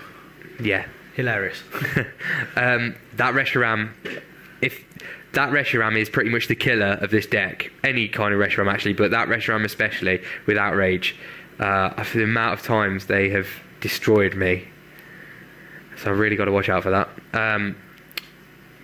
Cobalion EX got 3 energy cards now, which means... Tweeting here from Luke and Gengar saying, he attached a giant cake. Yes. I need to think what I'm going to do. That's Brock's job. I've got that Kling Clang out now as well, so his EX Pokemon can't hurt any of my Steel Pokemon, which is handy. Looking for... Yeah, let's get Registeel, because again, Registeel is protected by Kling Clang's ability. And what we're going to do here... yeah. I'll go ahead and do Steel Bullet, which does 100 damage. You don't apply resistance or weakness for that attack, which is cool. So Mewtwo EX is almost gone. And I've just got to watch out because I'm pretty sure he's going to play that Reshiram afterwards. Is that Plasma Clang? This is the Plasma Clang deck. The Clang Clang. I'm going to save that Hypnotoxic Laser for a Pokemon who's one of his fresh Pokemon. There's no point using it on Mewtwo EX now. Not when it's only got 30 HP left in a minute. Lincoln Gingo has tweeted in #NateFacts. Nate's got his Clang out. Lopen is loving it. I just want to. What is this? I just want to say. So Mewtwo EX, obviously because it's an EX card, I draw 2 prize cards for taking that down. And as predicted, he's put his Reshiram out.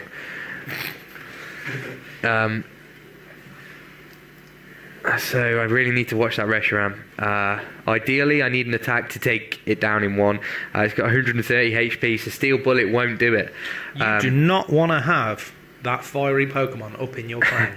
So there is a way around this. I'm going to have to take a massive hit on Cobalion EX, but Cobalion EX will do 100 damage with Steel Bullet. If I play Hypnotoxic Laser and Verbank City Gym, even though I'm poisoned, I'm going to have to take an extra 20 damage for the turn. But with the added poisoning and Verbank City Gym and my 100 damage, it will take that Reshiram out in 1 attack. So, good job I saved them. It's not something I would normally do because, like I say, when one of your Pokemon is poisoned, the last thing you want to be doing is playing Verbank City Gym. But it's a risk that I'm going to have to take because if I don't, then that Reshiram will use Outrage and absolutely destroy me. So here we go, you should see that coming into action now. So I've just poisoned him and played Verbank City Gym. I could have risked it and hope he wouldn't wake up, but I'm not that kind of player. I don't like taking massive risks. But yeah, there we go. So 100 damage with the added poisoning and Verbank City Gym. That took the 130 HP I needed to kill him. Now I need to definitely use that switch in my hand to switch Cobalion EX out before he dies. To get rid of that poisoning. I have got a max potion in my deck as well. Might use that, although I'm not sure if I'd want to discard 3 energy cards for that. He's playing Sigilyph on his bench, which is a great card. It doesn't affect EXs, don't affect, can't damage a Sigilyph at all, which is annoying. And I should not have played that. Actually, that's not too bad. I played Registeel EX because Triple Laser means even though that Sigilyph is out, I can attack his bench Pokemon, all 3 of them actually, which is cool. I've lost my Cobalion EX. The poisoning eventually killed me. So, right, yeah, I made an absolute massive mistake here. I switched out. I wanted to switch out to a Pokemon who can't damage me, so I switched out for Mew EX because he can't. Even if he did have energy cards, he can't damage me. That little chat thing there that I just opened, that was James telling me that Rick loves clowns. So here we go. I'm going to use Triple Laser. I do. Right, I made a massive mistake here. I, for some reason, thought that because it doesn't weakness and resistance doesn't apply to bench Pokemon, I thought I would be able to do 30 damage to that Sigilyph because it's on his bench. However, I didn't realise that his ability, there we go, means that it still won't take any damage from EX Pokemon, which is annoying. So I've kind of wasted 30 damage there that I could have done to Zekrom, but oh well, live and learn. Verbank City Gym is still out. That's unfortunately, that's one tweak I do need to make to this deck. It hasn't got another Stadium card, and I really should have another Stadium card because Hypnotoxic Laser is so popular right now. Okay, so I am resistant by 20 to his Psychic attack. But again, with that Sigilyph, I'm not going to be able to do anything. I can't damage him with my EX Pokemon. This is not good. So the only other option I've got right now is Klinklang. So I'm thinking I'm going to have to put Klinklang out and to do some damage, to use Heavy Bullet. I'm going to have to switch for Klinklang so I can use Heavy Bullet and try and do some damage to that Sigilyph. The only other thing I could hope to get is either a Skylar or an Ultra Ball to grab myself. I do have a normal Cobalion, a non-EX Cobalion, which is a really good card. But at the minute, I've got no way of grabbing that. So, here we go. Let's see what we've got here. Okay, so I've got a Heavy Ball. Still won't be able to get that Cobalion with a Heavy Ball. A Heavy Ball allows you to get Pokemon with 3 retreat cost or more. I think Cobalion is a 2 retreat cost. So normally I would attach that Eviolite to Regigigas, as if you remember last week I was talking about how it's perfect because of Regigigas' attack does 20 damage to himself. With an Eviolite it doesn't. So, but this time I'm going to need to buy myself some time. So I'm going to attach it to my active Pokemon, which is Registeel. He switched out for Reshiram, which is really dangerous for me. Again, with that weakness. Or I don't know how well this is going to go. But I'll keep doing the 30 damage to these 3 other Pokemon. Hopefully I can take that Mew EX down without him even coming out as an active Pokemon. Hashtag NateFacts. Nate has heavy balls in his deck. This is true. Another Dual Ball. I think he got another 2 heads. What is that about? Here we go. What's going on here? Registeel is not looking good. James only needs to take 4 prize cards. I've got 3. Ooh. It's going to be close. Another Sharon. See what I can get out of this. Those 2 double colourless energy cards could come in handy with Regigigas later on. Unfortunately, I don't think I'm going to play them now. 150 damage done to Registeel as well. Tough decision. Do I switch out or do I carry on? With the poisoning as well. And Verbag City Gym, he's only going to last 2 more turns. That's if he doesn't get attacked. So I don't know whether to risk that. Also, I don't really want to use my Max Potion and discard 3 energy cards. So I could get an attack out of it and save that Max Potion for a little bit later on. Because unfortunately, I don't... That's another thing I've made a note of. I need to get some cards that are going to allow me to get energy cards from my discard pile, because I don't actually have any that do that at the moment. Just purely on space. I'm running out of space in my deck. So what we're going to do here... I don't really want to play a steel Pokemon against that Reshiram because it's not going to last long at all. So I'm going to go ahead and play Regigigas EX to try and buy myself some time. At this stage, I'm thinking, right, I need to go pretty much all out here. He's got 2 prize cards. I'm playing an EX. This is it. So, but he used Oh, no!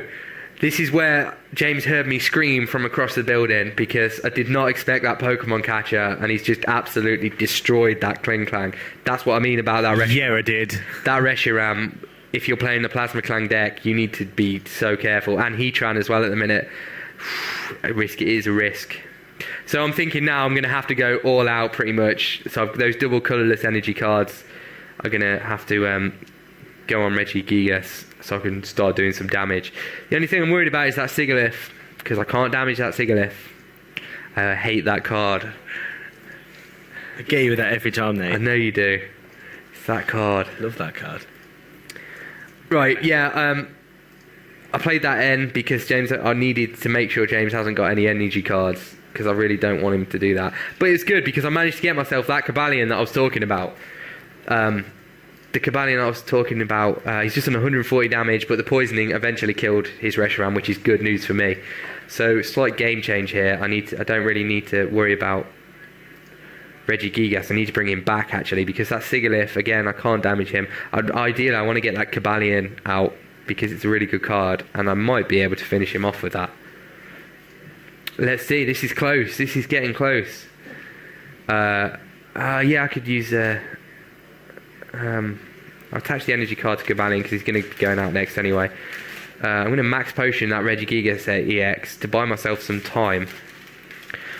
And pray I could get a Skylar or a Switch soon.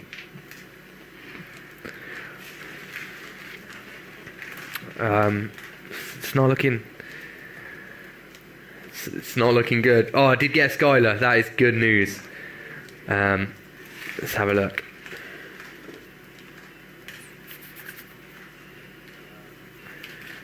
At this point I was trying to think how many switches I've used. I think I used 3. Luckily I've got 4. And I'm able to switch that Regigigas out for the Cobalion. So yeah, let's definitely do that.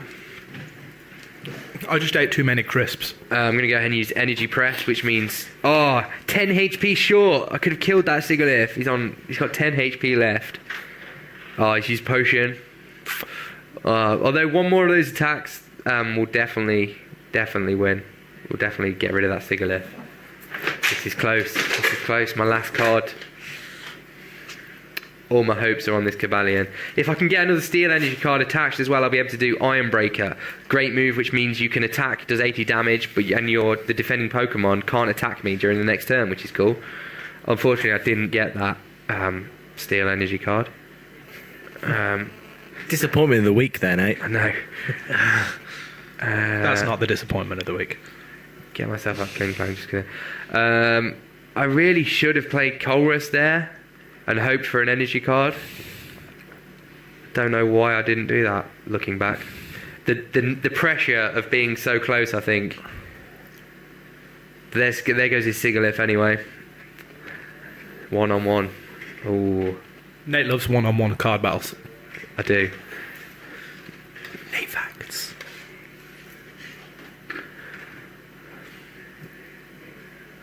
And he's played Zekrom, and that Zekrom has got a special energy card attached, double colourless energy, so he is going to do Outrage. He's played Life Herb. What? I could win. Oh, no. Yeah, there's Outrage. Thought I'd take a chance there, Nate, and see whether you I would have healed him completely with that. Yeah, if that Life Herb would have worked, James's Outrage would have only done 20 instead of I would have lost the match. 80, and I would have won. Thought I'd just do that right at the end to see what happens. Just to see. Actually, it was a complete mistake. I thought Life Herb lets you pick what Pokemon you want to do it on. It actually does it on your active Pokemon. I was actually trying to heal my Mew and accidentally played Life Herb on that my... That was lucky then. Yeah, it was very lucky. If I got heads, Nate would have won that. Oh, but yeah, close battle. That's a controversial finish. Well, I don't know, man. I don't know. That's a... yeah, so James won. It was a really close battle. I enjoyed it a lot. Closer than two. Those Reshirams are so deadly to a Plasma Clang deck. Anyway, we need to move on. Magnum Might. Let's move on to our first of our fan section. Yeah. We've had a few tweets about this video. Are we going to play it? What, the yeah, we've got the barbershop video. If Tom's ready. Yeah, if everyone's ready, let's go for it. This occurred last week on the show, and a lot of people asked for it again. I hope everybody enjoys it. Pokemon, here it comes. I wanna be the very best that no one ever was. To catch them is my real test. To train them is my cause. Pokemon, I will travel across the land, searching far and wide. These Pokemon to understand the power that's inside. Pokemon, gotta catch up, it's you and me. I know it's my destiny. Oh, you're my best friend in a world we must defend. Pokemon, gotta catch up, you're so true. Our courage will pull us through. You teach me and I'll teach you. Pokemon, gotta catch 'em all. Gotta catch 'em all. Pokemon. There we go. I love that. I love doing that. I really enjoy doing that. You can hit that up on our YouTube channel, www.youtube.com. Hit subscribe while you're there, that'd be great. Pokemania FM. I don't know what I'm saying. I can still hear it in the hallway going off. Yes, indeed. So, fan section, let's do this. Yeah, and let's then move on coming to up shortly after that, we have the quiz. The quiz, not the quiz. We've so this fan section, the first few images that have been sent in. Excuse me. This first one coming up on your screen now, which I thought was an awesome version of Hitmonlee. I don't like that. That scares the living daylights out of me. Serious. That was sent in by Ramsey Conijo. Thank you very much. Oh man. Just to say, we've had a few tweets here.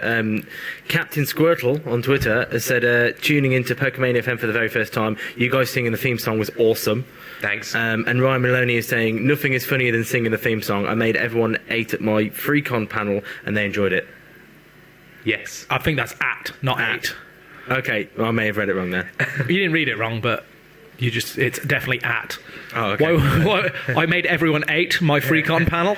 Yeah, I thought that made it a little bit of... So, our second fan image coming on your screen now. This was sent in by Kudo Sinichi. which he spent a long time on Minecraft. If any of you guys have ever played Minecraft, you will know how long that would have took. Worth it!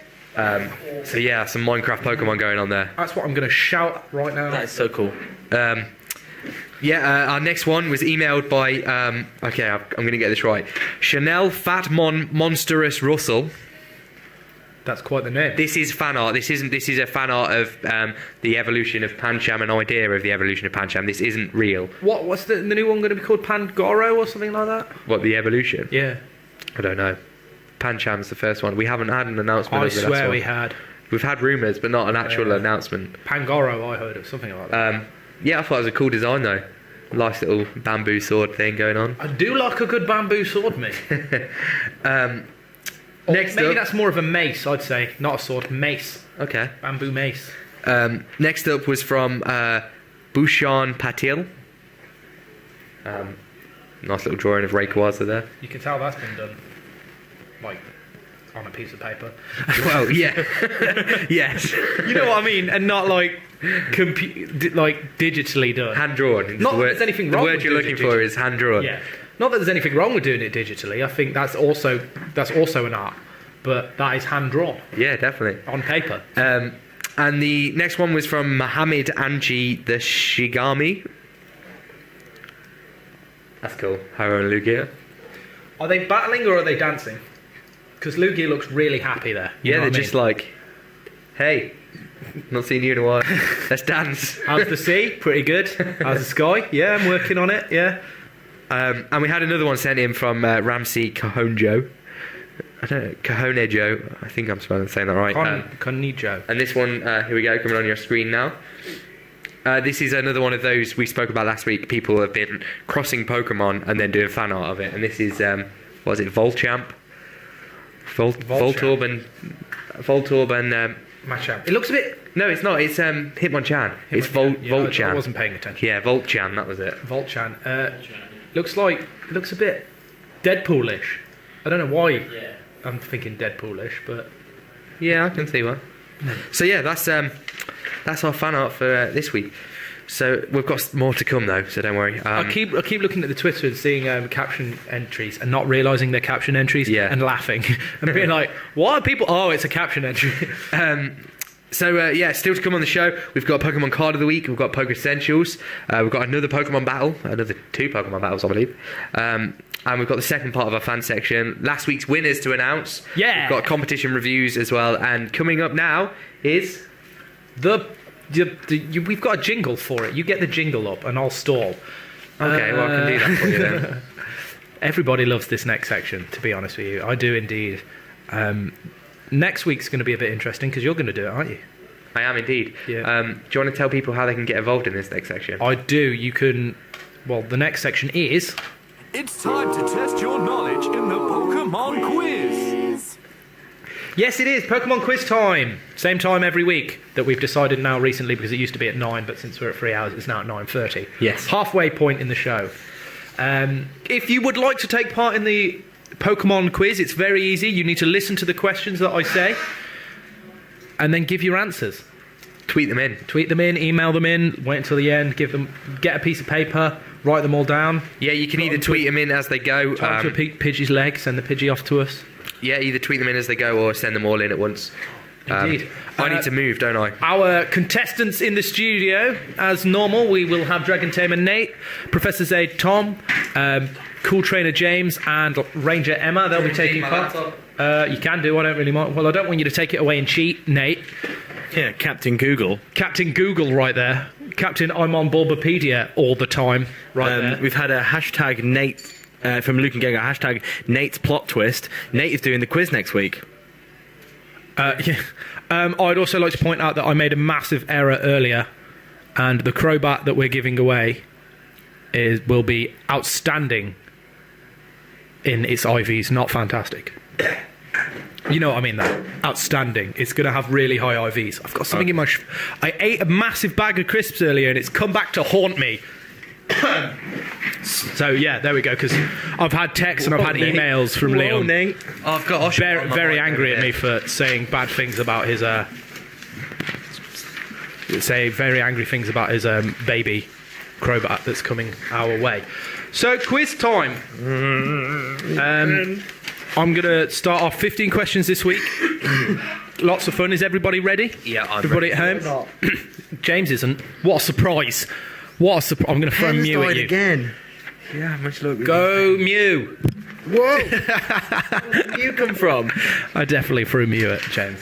The fun we have in the studio. That will look well good on YouTube.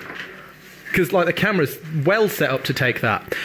Don't throw it back. Oh. Right, definitely Let's bounced. go. We've descended into anarchy. Anyway, question number 1. What item do you need to give to Mr. Mime to breed a Mime Junior? Any budding Pokemon breeders out there? What item? Yeah. It's an item you need to give. Otherwise, when you breed a Mr. Mime, you'll just get another Mr. Mime. But to get Mime Junior, you need to give it a held item. Interestingly, to evolve Mime Junior into Mr. Mime, you need to level Mime Junior up knowing the move Mimic. But that's not the question I'm asking. The question I'm asking is, what item do you need to give to Mr. Mime to breed Mime Junior? Interesting stuff. Question number 2. Here's one for Nate. How many Team Plasma Pokemon were released in the Plasma Storm expansion? Ooh, And that includes, like, Plasma Freeze Pokemon. No, it doesn't, in the Plasma Storm expansion. And the Plasma Freeze, in fact, yeah. Rick, Do you just go in Plasma Storm and Plasma Freeze? Yeah, well, because obviously we don't have the Plasma Blast yet, do we? No, okay. Are we saying Pokemon? That doesn't include trainers. That doesn't include trainers or anything like that. It's just Energies, Pokemon. nothing like that, And okay. I will point out that there are multiple. Sometimes there are multiple of different Pokemon. So, say for example, there are 2 Watchog cards, which there are. Yeah. That only counts as one Pokemon. Okay. See what I mean? Oh, right, okay. Just because there's a card variation doesn't. Yeah. So how many Pokemon, Team Plasma Pokemon released in the Plasma Storm expansion? Question number 3. How many Pokemon have a lower base stat total than Magikarp? Huh? How many Pokemon have a lower base stat total than Magikarp? Now, we all know Magikarp is quite a... I've just realised that Tom Harris is drawing me yet another one of his famous Pokemon drawings. And I'm happy about that. But how many Pokemon have a lower base stat total than Magikarp? Now, we all know Magikarp, quite terrible Pokemon. But there are some Pokemon that have lower base stat totals. Name them? Or? You can name them if you'd like. Rick, I'll give you not bonus points that don't actually equate to anything, but you know. Just a quick fact about Magikarp that I found out. Magikarp can also learn Bounce, like Wailord. Can it? Yeah, it can learn Bounce. Cool. Amazing. So it's not completely useless. No. Considering its attack and whatnot. It's pretty useless. But it can learn a flying. Magikarp, best Pokemon ever. Which made me laugh because you caught a Magikarp in Heart Gold, didn't you? And spent quite a large amount of time running around with it just so you could see what it was like to have a Magikarp following you around. Yeah. Did you not, Nate? Yeah. You loved that. I did. Question number 4. Which starter Pokemon has the highest base stat total? Now, what I mean by starter Pokemon is all generations, first 5 generations, you know, Charmander, Squirtle, Bulbasaur, but including their evolutions. Oh, so all. So realistically, you're going to be thinking either Charizard, Blastoise, Venusaur, or Typhlosion, Feraligatr, Magnanium, or Blaziken. What is it? Empoleon. No. What? Or just the evolution? Well, you can go for the evolution, but it'll be one specific Pokemon. You know, Blaziken, Swampert, what's it called? Sceptile, or Empoleon, Infernape, Torterra, or Oshawott, Serperior. No, sorry, Samurott, Serperior, and Emboar.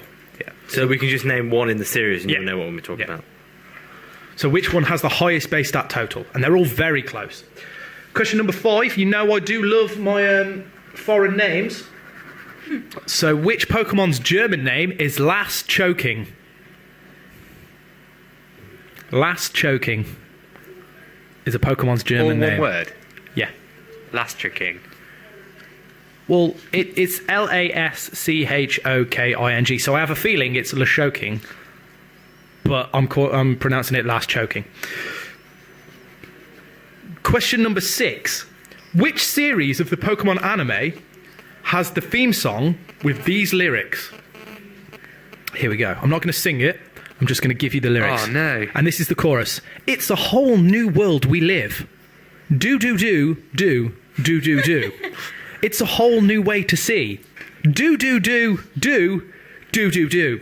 It's a whole new place with a brand new attitude, but you still got to catch 'em all. Be the best that you can be. Which series of the Pokemon is that theme tune in from? number you need, Yeah. or the name? No, just Can we not name it? Well, you can if you want, but the number will do. So I'll do that again. Which series of the Pokemon is this theme tune? It's a whole new world we live. Do do do do do do do. It's a whole new way to see. Do do do do do do do. It's a whole new place with a brand new attitude, but you still got to catch 'em all. Be the best that you can be. Question number 7. Which 2 Pokemon were the signature card? Oh, no. That's question number 8. Calm down, guys. Question number 7. Which is the only Pokemon with the ability Airlock? Are you sure this is question number... This is 7. This is 7, yeah. Oh. I was how reading have out 8 for 7. I'm such an idiot. How have I managed to put down... Why am I on question 8? Well done. Can you repeat the question? Is it just one Pokemon? Yeah, which is the only Pokemon with the ability Airlock? Ooh.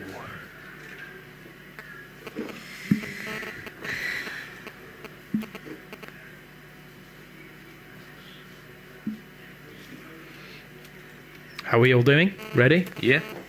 Cool. Question number 8. Which 2 Pokemon were the signature cards in the Noble Victories expansion themed decks, Furious Night and Fast Days? Oh. So you know the theme decks from the Noble Victories expansion, Furious Nights and Fast Days. What were the 2 main Pokemon in those expansions? That's a difficult That's one, I'll a long admit. time ago.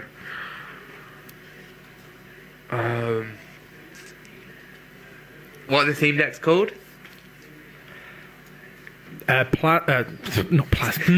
Furious Night and Fast Days. So that was question number 8. Question number 9. Which Pokemon is this Pokedex description about? It touches others with the feelers on its ears, using the sound of their heartbeats to tell how they are feeling. Huh? Pokedex description.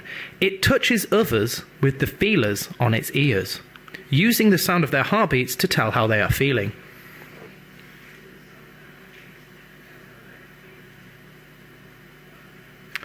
Question number 10.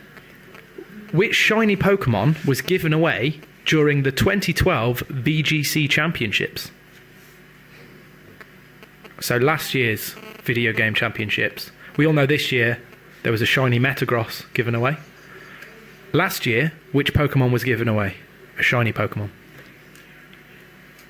That's question number 10. Question number 11. What was the only Pokeball to be introduced in Generation 5?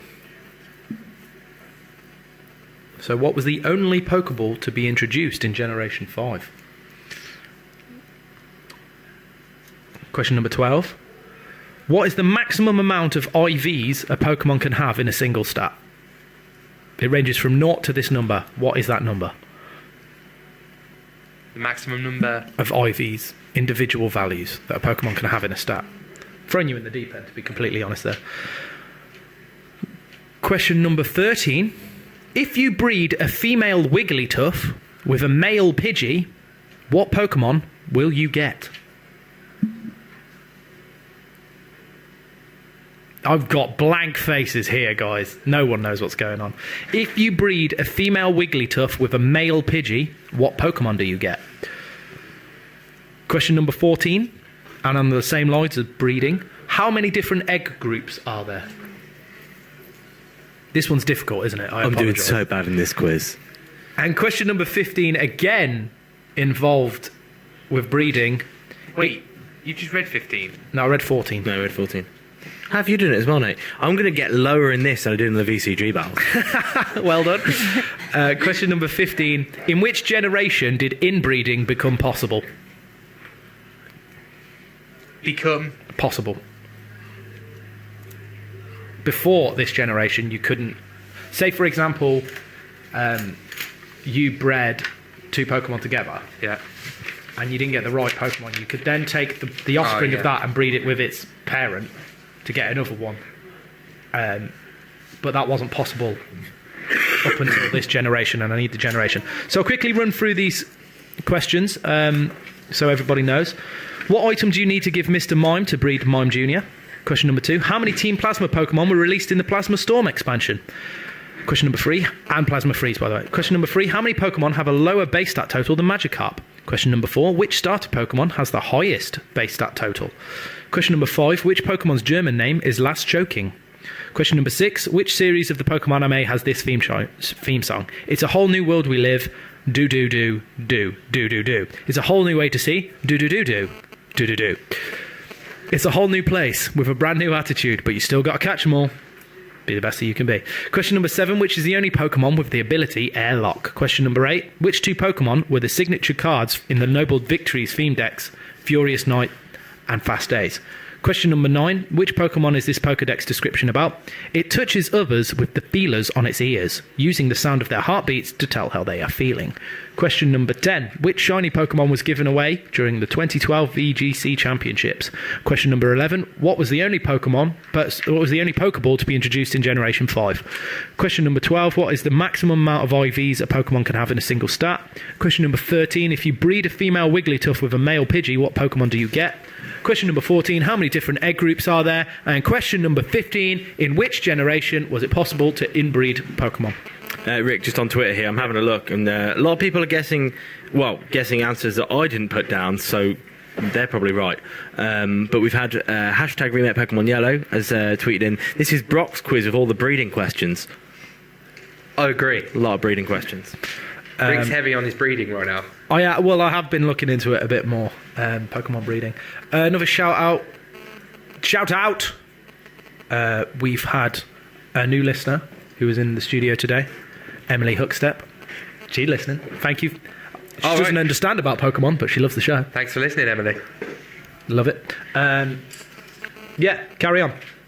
It's your sections now, I assume. I don't know. You've not rounded your section off yet. Do you want me to carry on with mine? Well, you do your section while I mark, and then we'll come back. Yeah. Okay, that's the end of the quiz. Moving on. Moving on to my section, the real section. Shut up. Yeah, Pokemon Card of the Week. Yes. Everyone loves this. Well, everyone who loves cards loves it. I love it. That's all right then. I enjoy it. I like seeing... well, it's cards this week. You're just copying my section, aren't you? Yeah, that's all I do. Yeah, my card of the week's Chris... No, it's not. My card of the week awesome if it was. Yeah, my card of the week this week is Leafeon, Plasma Leafeon from the Plasma Freeze expansion. I think it was even... you played the theme decks from the Freeze. I haven't. Wasn't it the main Pokemon in one of the Freeze decks, Leafeon? Yes, Glaceon it was. and Leafeon, Yeah, I think, yeah. Cool Pokemon. There it is up on your webcam. 100 HP, pretty standard for evolution. Not a lot at the minute. Energy Crush is going to be... The reason why I picked this actually is because of Energy Crush. Energy Crush could be really good late game. It takes 1 energy card, it does 20 damage, times the amount of energy attached to all of your opponent's Pokemon, which is pretty cool. So if your opponent's got a lot of energy cards on the bench Pokemon, or their active Pokemon as well, stick this card out for 1 energy card. You can have it ready in 1 turn if you wanted. Obviously, you have to have an Eevee on your bench already. So yeah, it's pretty cool. Good late game move, I guess. Leaf Blade as well. Leaf Blade does 60 damage for 1 grass energy and 2 colourless. Flip a coin if heads, the attack does 20 more damage. Pretty standard attack there. You could be getting 80 damage for 3. Not, to be honest, I don't think this card's going to see competitive play, but it's still one of the cooler evolutions for the Plasma evolutions anyway, I think. The Energy Crush could be handy if played right, and timing was right, I guess. Retreat cost of 2. The only thing that... The reason why I don't think this will see competitive play is is obviously, I mentioned earlier, Heatran is really popular at the minute. Reshiram's still going around quite a lot, and with that weakness to fire, that's going to be your only downfall. There is a reason I picked this card as well, just other than one move. I've got a feeling the grass decks are going to become very popular quite soon, with the release of Plasma Blast coming out soon. Plasma Blast, the main card everyone's talking about is Genesect EX, which is of course a grass Pokemon. You should have a picture of that coming on your screen now. That's a picture of Genesect EX, full art. That's the Japanese one, obviously just the UK one, not UK, the English version isn't out yet. And also coming up with the next expansion is Virizion EX as well, which should be coming on your screen as well. So yeah, I think with Virizion and Genesect EX making a big debut in the next expansion, I think grass decks are going to be quite big, which means Leafeon could be a really cool card to include if you are thinking of starting a grass deck. I'm definitely going to give it a go because I do want to give that Genesect EX a go. So yeah, if you are working off types, I think it could be a good card. Leafeon could be quite a cool little card to play in future games when Plasma Blast is released. Mm-hmm. So yeah, that's my card of the week. Short one this week, but I tend to do like massive EX cards all the time, and I thought, no, let's do an evolution this week. Yeah, seems fair. Mix it up a little bit. Sorry, I'm just still marking away. That's few fine. Tweets here. Yeah, we've got going in. Pika Talk saying, listening to Pokemania's show for the first time. You can to PokemonFM.com. It's funny and informative. We've had Rasmus Roy send in a tweet saying, extra drill, horn drill, yay or nay, some secret way of using it effectively? I didn't rock it. I went with the we'll talk about it later because it comes up in my battle later. So. Okay. We've also had Ashley White on Twitter saying, hey Nate, Ash from the BPA here, you met us playing the TCG Sunday using Keldeo X and Mewtwo X. Can we get a shout out, please? Yes. Nate, you're great at shout outs, go for it. Yeah, my shout outs tend to be literally shout out. So yeah, you were on the list for the shout outs as well.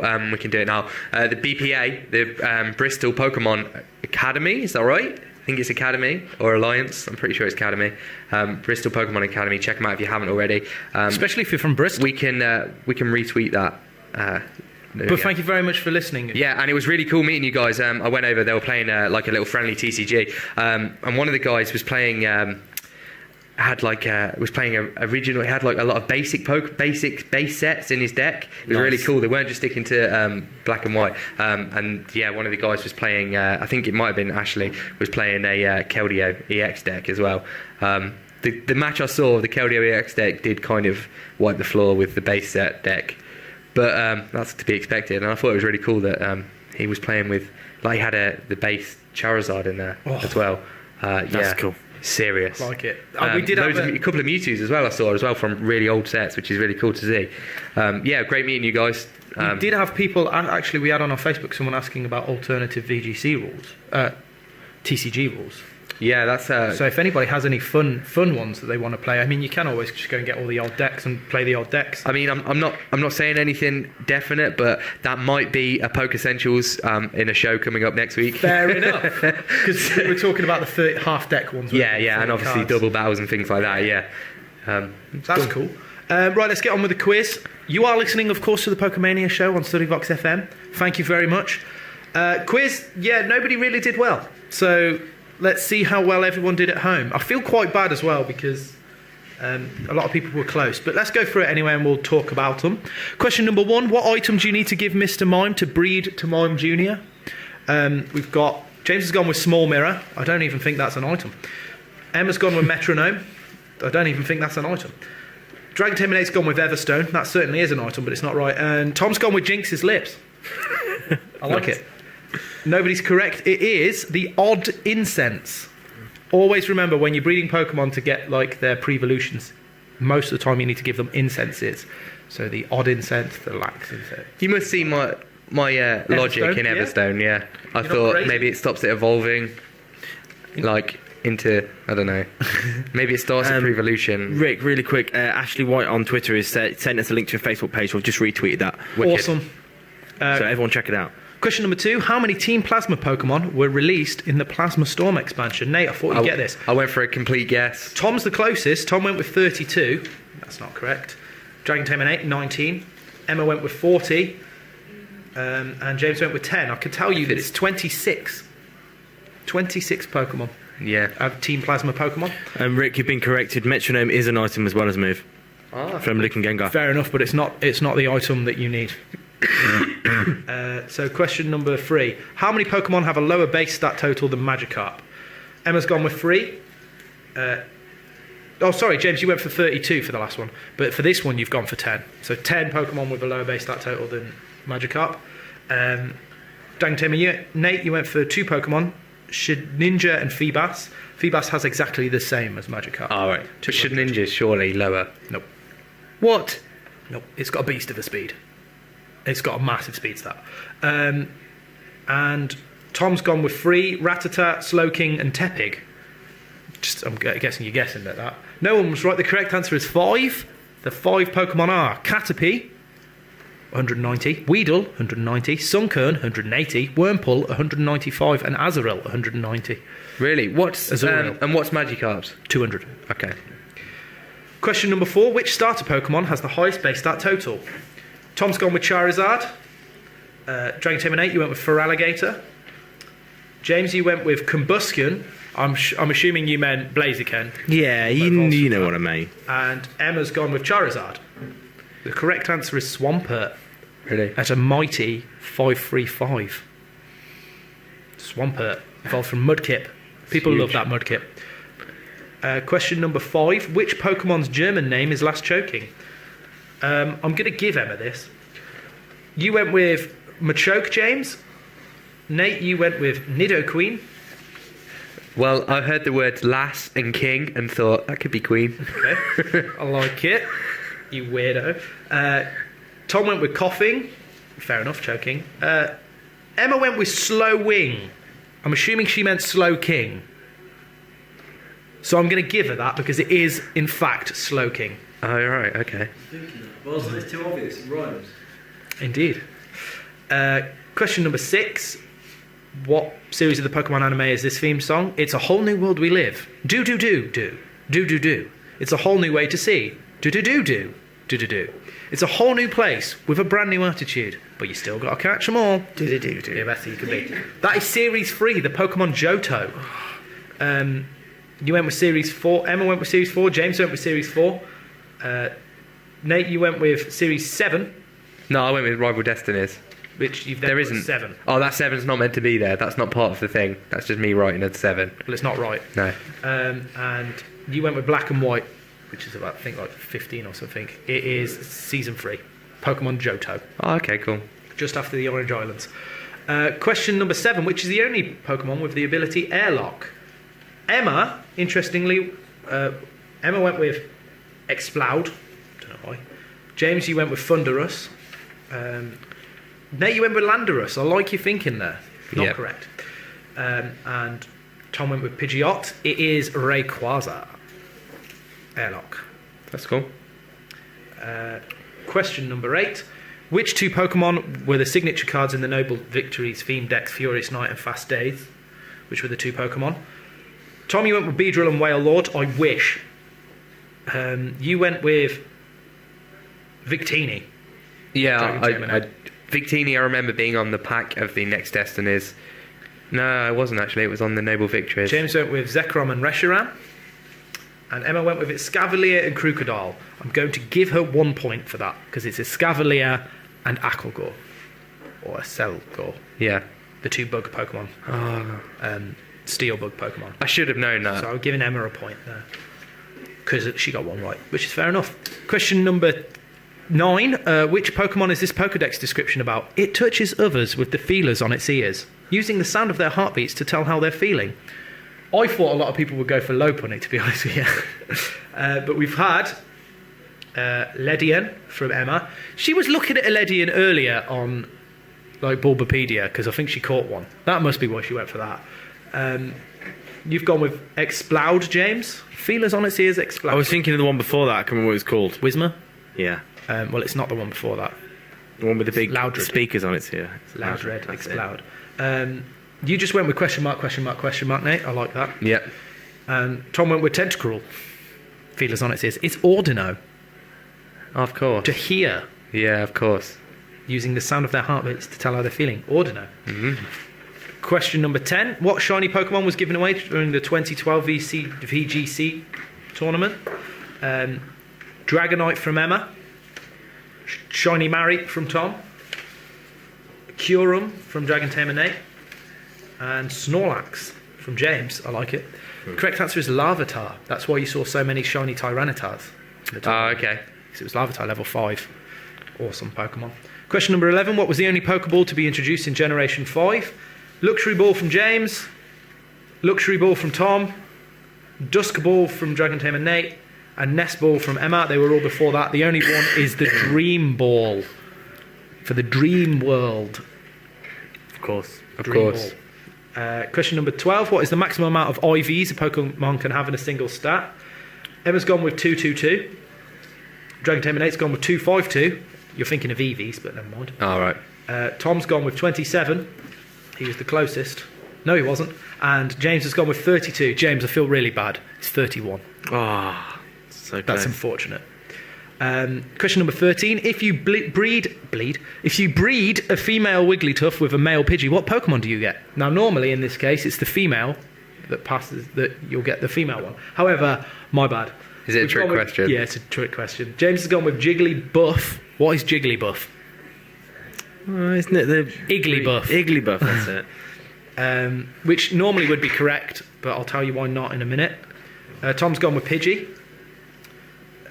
Dragon Tamer Nate, you went with Jigglypuff. There's Igglybuff. And Emma went with Jigglypuff. The reason you won't get a Pokemon is because they are different egg groups. Fair enough. You need to be similar egg group or have like a Ditto Okay. in that case. So it was a bit of a trick question, I apologise, but question number 14. How many different egg groups are there? We've got 10 from Emma, 16 from Nate, 5 from Tom, 16 from James, and again I feel bad for Nate and James, but it's 15. It would be 16 if you count the genderless, but that's not a specific egg group. So it's 15. So no points there. Question number 15. In which generation did inbreeding become possible? 4, 4, 4. And the only person to get this right is James, who went for the third. Generation 3. You can inbreed from. Wicked. So there we go. Let's have a look at the scores. Unfortunately, and I feel bad because he came close on a few. And so did you, Nate. But unfortunately, you've both got 0 out of 15. Yes. Nice. James has gone with 1 out of 15. Yes. And Emma is this week's winner with 2 out of 15. Awesome. Let us know how you scoring. guys did at home. Probably a lot better than everyone here. Ouija got 3 right. Better than everyone here. So yeah, if you tweet him, let us know how you did. Yeah, indeed. Or email or text or whatever. Definitely. Whatever. Or Facebook. That's the thing I'm looking for. Right, let's move on. We're running low on time. It's already the 2 hours over. I know. Good job we have another hour, right? Yeah, it's fine. We're actually on schedule. A few more tweets here. 5 out of 15 by Luke and Gengar. 6 out of 15 from Antisocial Gaming Radio. 6 out of 15 by Tim Parr. 5 out of 15 by Simon Griffiths. Wow. Nice. Everyone's So doing maybe better I than made this everyone one a little bit too hard, did I? It was all breeding. I've never bred in my life. I've never Pokemon bred ever. Wait, there's not really a lot you can do with that, is there? here. Hashtag Nate Facts. Nate's never bred in his life. Pokemon breeding, I'm talking about, of course. I've no I've never. It's never an aspect of Pokemon that I've really ever done. We'll get into it, man. I know. Get all over that. 6 out of 15 for Missing Go. Well done. Good work. It's looking good. Lots of tweets coming in with everyone's results here. Excellent. Right, next section. Yeah. So yeah, we thought we'd. Is there any more shout outs you want to do? Actually, thinking about it, we should do a shout out to Luke and Corey Kirkham. Yep. Who we met up at the VGCs. Luke did pretty well, didn't he? Yes, he won 6, lost 3. And I think his brother Corey did quite well as well In in the seniors. Yes, he was in the seniors, which is ironic because he's young. Fair enough. So yeah, we can move on to our next section though. Shout out to everybody we met on the day, to just everybody you met on We the met so many people. It was awesome to talk to a lot of people. We really enjoyed ourselves. Thank you very much. Next, I do recommend it to anybody going along, taking part. It's not. I wondered whether there'd be a lot of people who were like really intense and were like, "Oh, what are you taking this for?" But no, people seem to just be there to have fun. There were the people who taken it seriously, but that's fine. They didn't push on anybody else. They didn't detract from anybody else's day. We saw a lot of people with like notepads taking serious notes and things. The thing I enjoyed was sitting down and talking to the person, like how you've been doing and things like that. And a lot of people were there to have a chat, not take it too seriously. That's the best fun. So I highly recommend it. And you don't have to go and compete. You can go and watch. They're fine with that, and that's also entertaining. There's a lot going on. You can take your picture with my champ like we did. Yes, and we also took a picture with massive Conkelder, Tepigs, Oshawott and Snivy. Fun times. Awesome. Okay. So yeah, let's move on. For Poke Essentials this week, we thought we would do a recap of a lot of people asking about what's happening at X and Y, if anything new's been released. So we thought we'd do a recap of all the official things that have been confirmed. If you have any rumours or anything on this that you wish to share, please do. Tweet it in, we'll share it as well, because we want to hear what you guys think of X and Y and any rumours that you think could possibly be correct. I'm up and down. I'm very up and down on this subject. We'll get into it. Okay, fair enough. So yeah, starting with characters. You've still got male and female characters, but this time you've got customising options. There is only 3, and those customising options are hair colour and skin tone. Fair enough. And they're not separate. It's literally 3 faces you can choose from. I don't think with the game Pokemon. Yeah, I was going to say it's you don't really go into it like interacting character-wise, do you? So you no, don't it's really all about the need Pokemon. Yeah. So, it's cool that they've included. There you go. They're on the webcam. It's cool that they've included. You barely that. even see the trainer for. I think your bedroom looks a lot wicked. Like looks awesome. The fact you've got. I wonder what console's in there. Yeah, Wii U probably. Yeah. So that's what the there's some images of the character. I'll admit the female character looks a bit better than what they have been doing in the past. Yeah. And the male character does look good. We've had a lot of tweets saying about the female character actually looks like a little bit more fashionable and things like that this time, which is cool. So they've obviously thought about that. That's cool. Starting Pokemon. Yep. We're looking at the 3 hilarious ones. We've got Chespin. Don't know how to pronounce that. I've been saying Chespin. Cheesepin. Chespin. Chespin. A grass type Pokemon. There he is. Like a kind of. What is it? A beaver? An otter? It's not an otter because it's grass. What? It's a grass. I don't know. Yeah. Thing, rodent of some description. It's like a squirrel cross thing. Chespin has a tough shell covering its head and back. Despite having a curious nature that tends to get it into trouble, Chespin keeps an optimistic outlook and doesn't worry about small details. That's in depth about the actual Pokemon sounds cool. character, isn't it? It's good. Don't worry about small details. The next whether starting, I've been IV bred or not. Yeah. The next starting Pokemon is Fennekin. Searing heat blows from the ears of the fire-type Pokemon Fennekin. This Pokemon loves to snack on twigs. Standard. Fennekin can be temperamental, but it tries to do its best for its trainer. Like every fire Pokemon ever. Yeah. Snack on twigs? Twiglets? I like Twiglets. Guys, you may have already covered this, but I think we've got some breaking Pokemon news that's just come in. Okay. It's just been tweeted. This might have already happened earlier. Luke and Gengar sent it in. The Pokemon 2013 International Challenge June. Have we spoke about this yet? No, we haven't. Okay, Pokemon have just released this about 8 minutes ago saying the International Challenge June is coming up starting June the 12th through June the 20th. You can register to do battle with other Pokemon Black version 2 and Pokemon version White 2 video game players in the Wi-Fi competition. So a new Wi-Fi competition? Basically, yeah. Literally just been announced. Singles or doubles, do you know?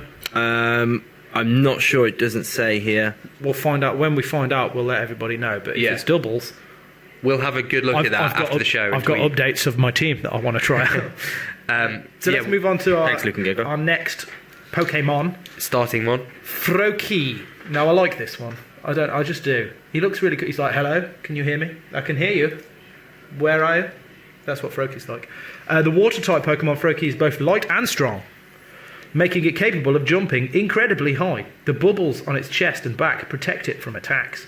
Froakie may appear absent-minded, but in truth, it pays close attention to its surroundings at all times, as you can see by the shiftedly looking one direction and listening out for possible Zubats. Because let's be honest, if you're going to encounter something, it's going to be a Zubat. Yes. Hashtag NateFacts. Nate once punched a Zubat. I have nothing to say to these Nate facts.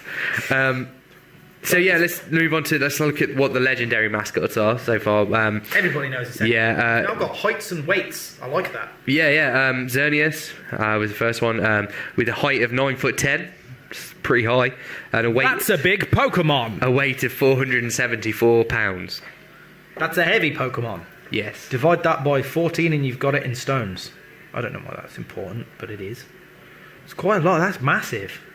This thing weighs a huge amount. We've also got Yveltal, and I know that's how to pronounce it because they gave a phonetic description on the Pokemon website of this. He looks sweet, doesn't he? Or she, I don't know. Yveltal, yeah. Well, it's a legendary, isn't it? So it'll be gentlest. Yeah. They're all pretty much gentlest. Type, question mark. Height 19 foot. That's a big genderless thing. And weight 447.5 pounds. So it weighs less than Xerneas. Well, it's bird, isn't it? Hollow bones. Hollow bones. I like it. That's why it can fly. See? Yeah. Just a and quick... Xerneas has those big old heavy antlers. Indeed. Other Pokemon. Yeah. With the ones we've heard of anyway have been confirmed. Sylveon. We've got a poster of Sylveon at the back here. Again, type unreleased yet. Height 3'3". That's and weight 51.8 pounds. small and light. Yeah, I'm still. See, this is why I think there will be a new type, because they wouldn't. I don't know if they would bother putting question mark if they weren't planning on releasing a new type. For yeah. Do you know what I mean? Which is also why, because Xerneas and yeah, I mean they're the mascots. They're the mascots. They haven't released the type. They're going to be two different types, which is not going to be the same type as Sylveon. So you know there's going to be two different types. Yeah, it's just a question of what types they are. Which is why I'm thinking Light and Sound. Well, Fairy's a big one, big rumours. If Light and Sound comes out, I'm going to do one. There's one monster of dances. There's a lot of talk of one monster of I told you so dances. Dragon immunity. Yeah. Is an issue. The only thing dragons Fairy. People are thinking that Fairy will be able to nerf Dragon, and that's. Some people don't like that. Some people like that. I think it's time the Dragon got a few more weaknesses. Yeah, but they don't. It's only Dragon and Ice. Yeah, but Dragon are super effective against Dragon. That's it. Yeah, true. But at the same time, I think you should. I don't know. I think that. I think it should be. There should be another type effective against it. Super effective. Well, when you look at it, I suppose it's the logical thing, but I don't know. Because it is the superior type at the minute, I would say. But then why didn't we see that many dragons? I mean, I know we saw Dragonite in that battle, but I didn't see that many dragons in the tournament. Really? Yeah. Who knows? Who knows? We also have Helioptile. Helioptile charges itself by bathing in the light of the sun, providing it with enough energy that it doesn't need to eat. Which is weird, considering it's a electric normal type. It's not a plant type, grass type. Yeah, which you'd expect from photosynthesis. But there you go. It is 1 foot and 8 inches. And weighs 13.2 pounds. Tiny little thing, but its ears do look like it can take off, which I'm assuming will happen at some point. My least favourite of the new ones. I'm going to throw that out. I'm not a big fan. It looks goofy. I want to punch it between the eyes.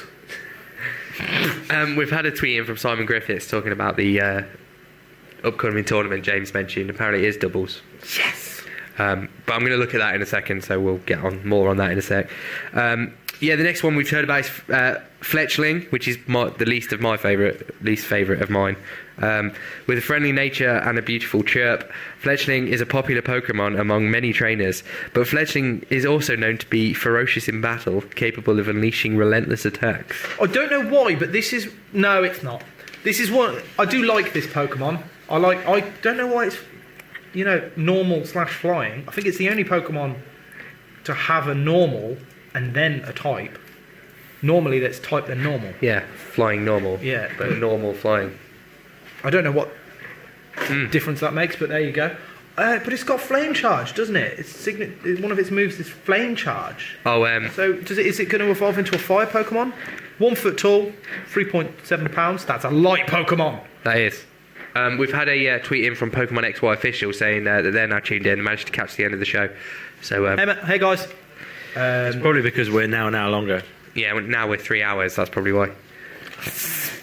Thanks for spelling that out for everyone. That's all right. Then we have my favourite Pokemon And mine. of the new, which is tough considering Go-Goat's in this lot, and I do like that. But now we have my favourite Pokemon. You're gonna stick it. There he is, or she, could well be a she. Pancham. With its trademark leaf always sticking out of its mouth, Pancham tries to intimidate its opponents by glaring at them intensely, although this is rarely successful. Is that a hint that Intimidate is going to be its ability? Yeah, could be. Drop that attack stat. That's quite cool. Fighting type. Fighting type, 2 foot, 17.6 pounds. I think he looks cool though, and he's doing a funky dance right there, like the hokey cokey. I think he looks like but quite panda. a cocky little Pokemon. He is, yeah. I like. Well, at first when I first saw it, I was like, "Is his tongue green or is that a leaf?" But it's a leaf. It's a leaf. Don't worry, guys. And finally, Go-Go. Now I do like Go-Go, just because there's been a lot going on about Go-Go, isn't there? Go-Go's caused, I'd say, not controversy, but a lot to talk about, even more than Free and Sylveon. the fact that you can. Well, here we go. Go-Go is so large that people are able to ride on its back. It's very calm and can form a strong bond with its trainers' feelings when its trainer grabs onto its horns. Grass type, height 5'7", 206 pounds. Rick, just a few tweets we've had here. Finlay McAfee's put #RickFacts. Rick wants to punch Helioptile between the eyes. Simon Griffith has said pretty much all flying types are normal flying, for example. Are they? They're normal flight, but I thought it was only like Other way. yeah, other way. Or is the Helioptile the one that's normal as the second one? They normally have normal. I can't remember. Simon Chapman, he said maybe it also learns glare. Pancham. Pancham. That'd be cool. And it'll learn a lot of those moves when it Leer and things like that. But Go-Go, let's have a discussion about Go-Go real quick. Well, I like the idea of riding the Go-Go. but apparently you can only ride it in the main city, which is Lumois City. But apparently that's big. That's the reason why they've put that in. Yeah. It's cool. It's cool. I'm not a fan of the design very much. I think it's funny. And also, I don't know about the name. Go-Goat. I think it's Yeah, brilliant. but the thing is, you know how like Ash was always like, go Pikachu. He'd be like, go, go, go. Yeah, I That'd be a bit weird. Yeah, go, that would Goat. be strange. Wait, if we were still doing a while ago when we weren't as accomplished at running a Pokemon radio show as we are now. I know, right? We used to... I don't know about that. We used to have songs in, didn't we? Yeah. And we used to try and relate the songs to Pokemon. We could have had Wake Me Up Before You Go, Go, Go. We could have. Wake Me Up Before You Go, Go. That would have been good. That would have been good. But we don't do that anymore, so we can't have that. As if we'd ever have time for music now. I know, right? And the other Pokemon. You hate when I do that, I know. Mewtwo, new form. Mewtwo. Well, it's not called Mew3. No, Mewtwo's new form. And even on the script, I've put a question mark here. Or don't you mean Jessie in Pokemon? Right, I was reading... Jessie dressed up as... I'd love that. I reckon it's just because she has been known to dress up as Pokemon to trick people. I think Pokemon have just gone, nah, it's just Jessie dressing up as Mewtwo. Don't be silly. Now... Still on the... I did doing a lot of reading for this when I was planning it, and apparently Mewtwo... Pokemon still haven't come out and said this is Mewtwo's new form. They haven't said it. There still says on the website this Pokemon looks surprisingly familiar, but doesn't actually mention anything about a new form. Now, obviously, we know it comes from Mewtwo now because of the release of the trailer where we actually see in the movie. So it's going to be interesting to see how this Mewtwo changes form, where you have to take it. What is it? An item change? Is it you have to, like with Deoxys, you have to take it to a certain place. So it'll be interesting to see how it becomes a new form. There's also rumours that it's not just one new form; it has 2 new forms. This is where my down is. I mean, it's good. I think a lot of the older Pokemon need something new to be given to them to kind of especially from the first gen. But I don't think I might slap you for that. I might slap you. For I do. I still think like there's Pokemon like Kangaskhan and Tauros, and I just never think about anymore because they kind of don't go anywhere. They haven't got amazing stats. Then they don't really evolve. They don't go anywhere. So I'm not a competitive battler. I'm just going to throw a load of Pokemon. No, but you must know what I mean. Chatot. What about Chatot? What is that Pokemon? Yeah, you can record stuff on it. That's pretty funny. Yeah, this is what I mean. But again, I think they shouldn't. I don't know if it was the right choice to say that we're going to give Mewtwo this much of a change. I think in every generation there is Pokemon that are forgettable. Yeah. And I can't think of any right now for that very reason. But you know what I mean? There's Bidoof.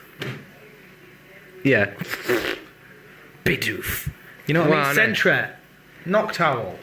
Although Noctowl I can see. But, guys, there's a tweet here from Simon Griffiths proving that there is nothing special about the type.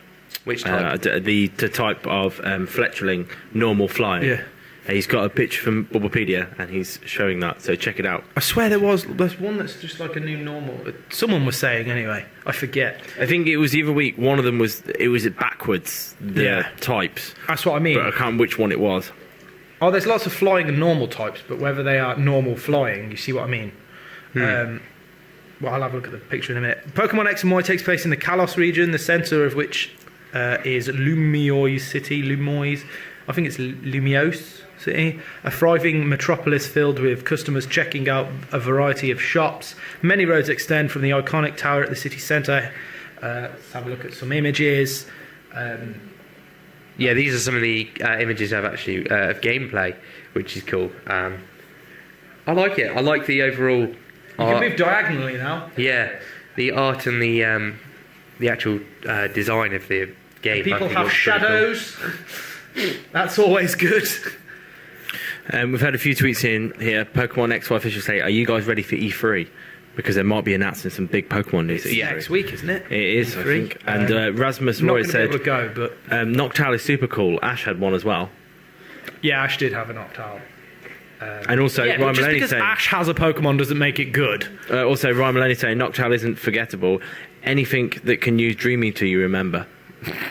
Nice. Interesting. So yeah, there were some of the images. Kalos looks like France. Yeah, well, Venice. Paris. No, France. It's got the big tower in the middle of it. Yeah, Lumiois City, but apparently isn't the world based on...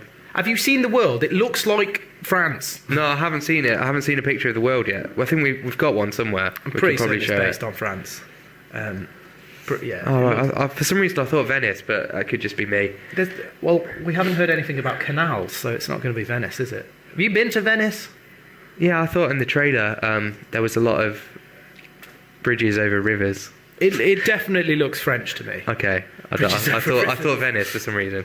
Anyway, could be wrong. There you go. Hashtag NateFacts. Nate isn't aware of where Nate Pokemon. thinks it's based on Venice. Yeah. So now it's time to move on. We are ahead of schedule. We are. We're doing really well, which is frightening. Which is good because we can spend a little bit more time on this next section. Yeah, cool. You want to talk about this anyway, don't you? I do. We've had a lot of tweets in saying doubles teams, Rasmus Roy specifically. He says Tyranitar's cool. Tyranitar is cool if you're looking at a Sandstorm team. And I will tell you that the team that I went with for the Pokemon tournament was Excadrill, Tyranitar, Metagross, and Machamp. Were the four that I majority used. I also had Zoroark in there and Articuno. Predominantly, Zoroark was put in just to make people think that Zoroark was one Pokemon. I didn't actually use it. I only had it in there as it because obviously, Zoroark has the illusion. I think it's called illusion ability where it imitates the last Pokemon in your party. So people think, like, for example, if the last Pokemon in my party was Machamp, people would think they're fighting a Machamp, use the Psychic move on it. It wouldn't be effective because it was the Dark Zoroark. Whilst that's a great tactic, fine, I didn't want to actually use it, so I just wanted people to think that it was a Zork. So they'd use a fighting move or a bug move on it, being like, oh, yeah, I'll use a bug move, there you go. And it actually be Machamp and then be like, oh, it's really Machamp. Yeah. A few things. Simon Griffiths actually sent another picture from Bulbapedia.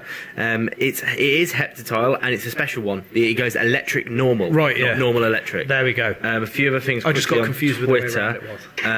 Missingo says the city is based on France. Venice is based with Pokemon heroes with Latios and Latias. Yeah. Luke and Gengar sent a link to a shiny Robin that's been found in Scotland. It's an interesting news article. I'm going to retweet that. And Luke and Gengar said, "You didn't use Garchomp. I would have thought Sandvale would have come very useful with Sand." Yes, I was going to, but I couldn't train one up in time. The reason I went with Excadrill is because it has Sand Force, which is a wicked ability, which means in a sandstorm, all ground, steel, and rock moves, which Excadrill excels at, are increased by 33%. Wow. Their power is the attack. And with Tyranitar's Sandstream, I think it was, it starts a sandstorm the second Tyranitar gets into battle. So I don't even need to waste a move doing Sandstorm. So the Sandstorm up which made my Excadrill absolutely beastly because it had a huge attack because I'd EV trained it in it. So Excadrill did get me out of a lot of tight corners, to be completely honest with you. However, one thing that I didn't do that I should have done, as you may have heard in the video earlier, I didn't give my Tyranitar Protect. Thus meaning I couldn't protect against the earthquakes that my Excadrill was firing off. Ooh. And I'm going to share with you something. I knocked my own Tyranitar out more times than other people knocked it out. Amazing. By using Earthquake, because it's weak to Earthquake. Yeah. And it just goes down. Just goes down. Need Protect. But, however, I should have given my Tyranitar Protect, and that was a big flaw in my plan. So should we have a look? Should we play the battle? And one more thing, Rick, before you do that. Another tweet here from Darren Pardew saying, "No, don't use Sand Force. Abuse Sand Rush instead to abuse the 2x speed in Sandstorm. He's already has a decent attack." I know he already has a decent attack, but you'd be surprised actually the amount of times that it did attack people and it didn't go down straight away. Really? Yeah. So it did come out quite interesting. You could have had the plus speed, and a lot of the times my Excadrill was faster than some of the Pokemon going out. It is swings and roundabouts in that respect. You can have battles where you'd want one and battles where you'd want the other. This increased speed would be good. But I went with Sand Force. I don't hugely regret it. My Excadrill was a boss. And believe me, there was times where I was very glad for that because I managed to get my Tyranitar out. And I was in terrible danger of being 4-0'd. But I brought it back to a 1-0 victory on my part. Really? Yeah. The victories work. 4 Pokemon are chosen.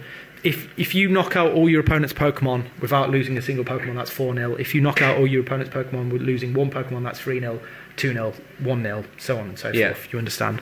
I didn't get 4-0'd. I did get 3-0, unfortunately, from the girl Eve Lawrence. Yeah. Which I'm not bothered about, to be honest with you.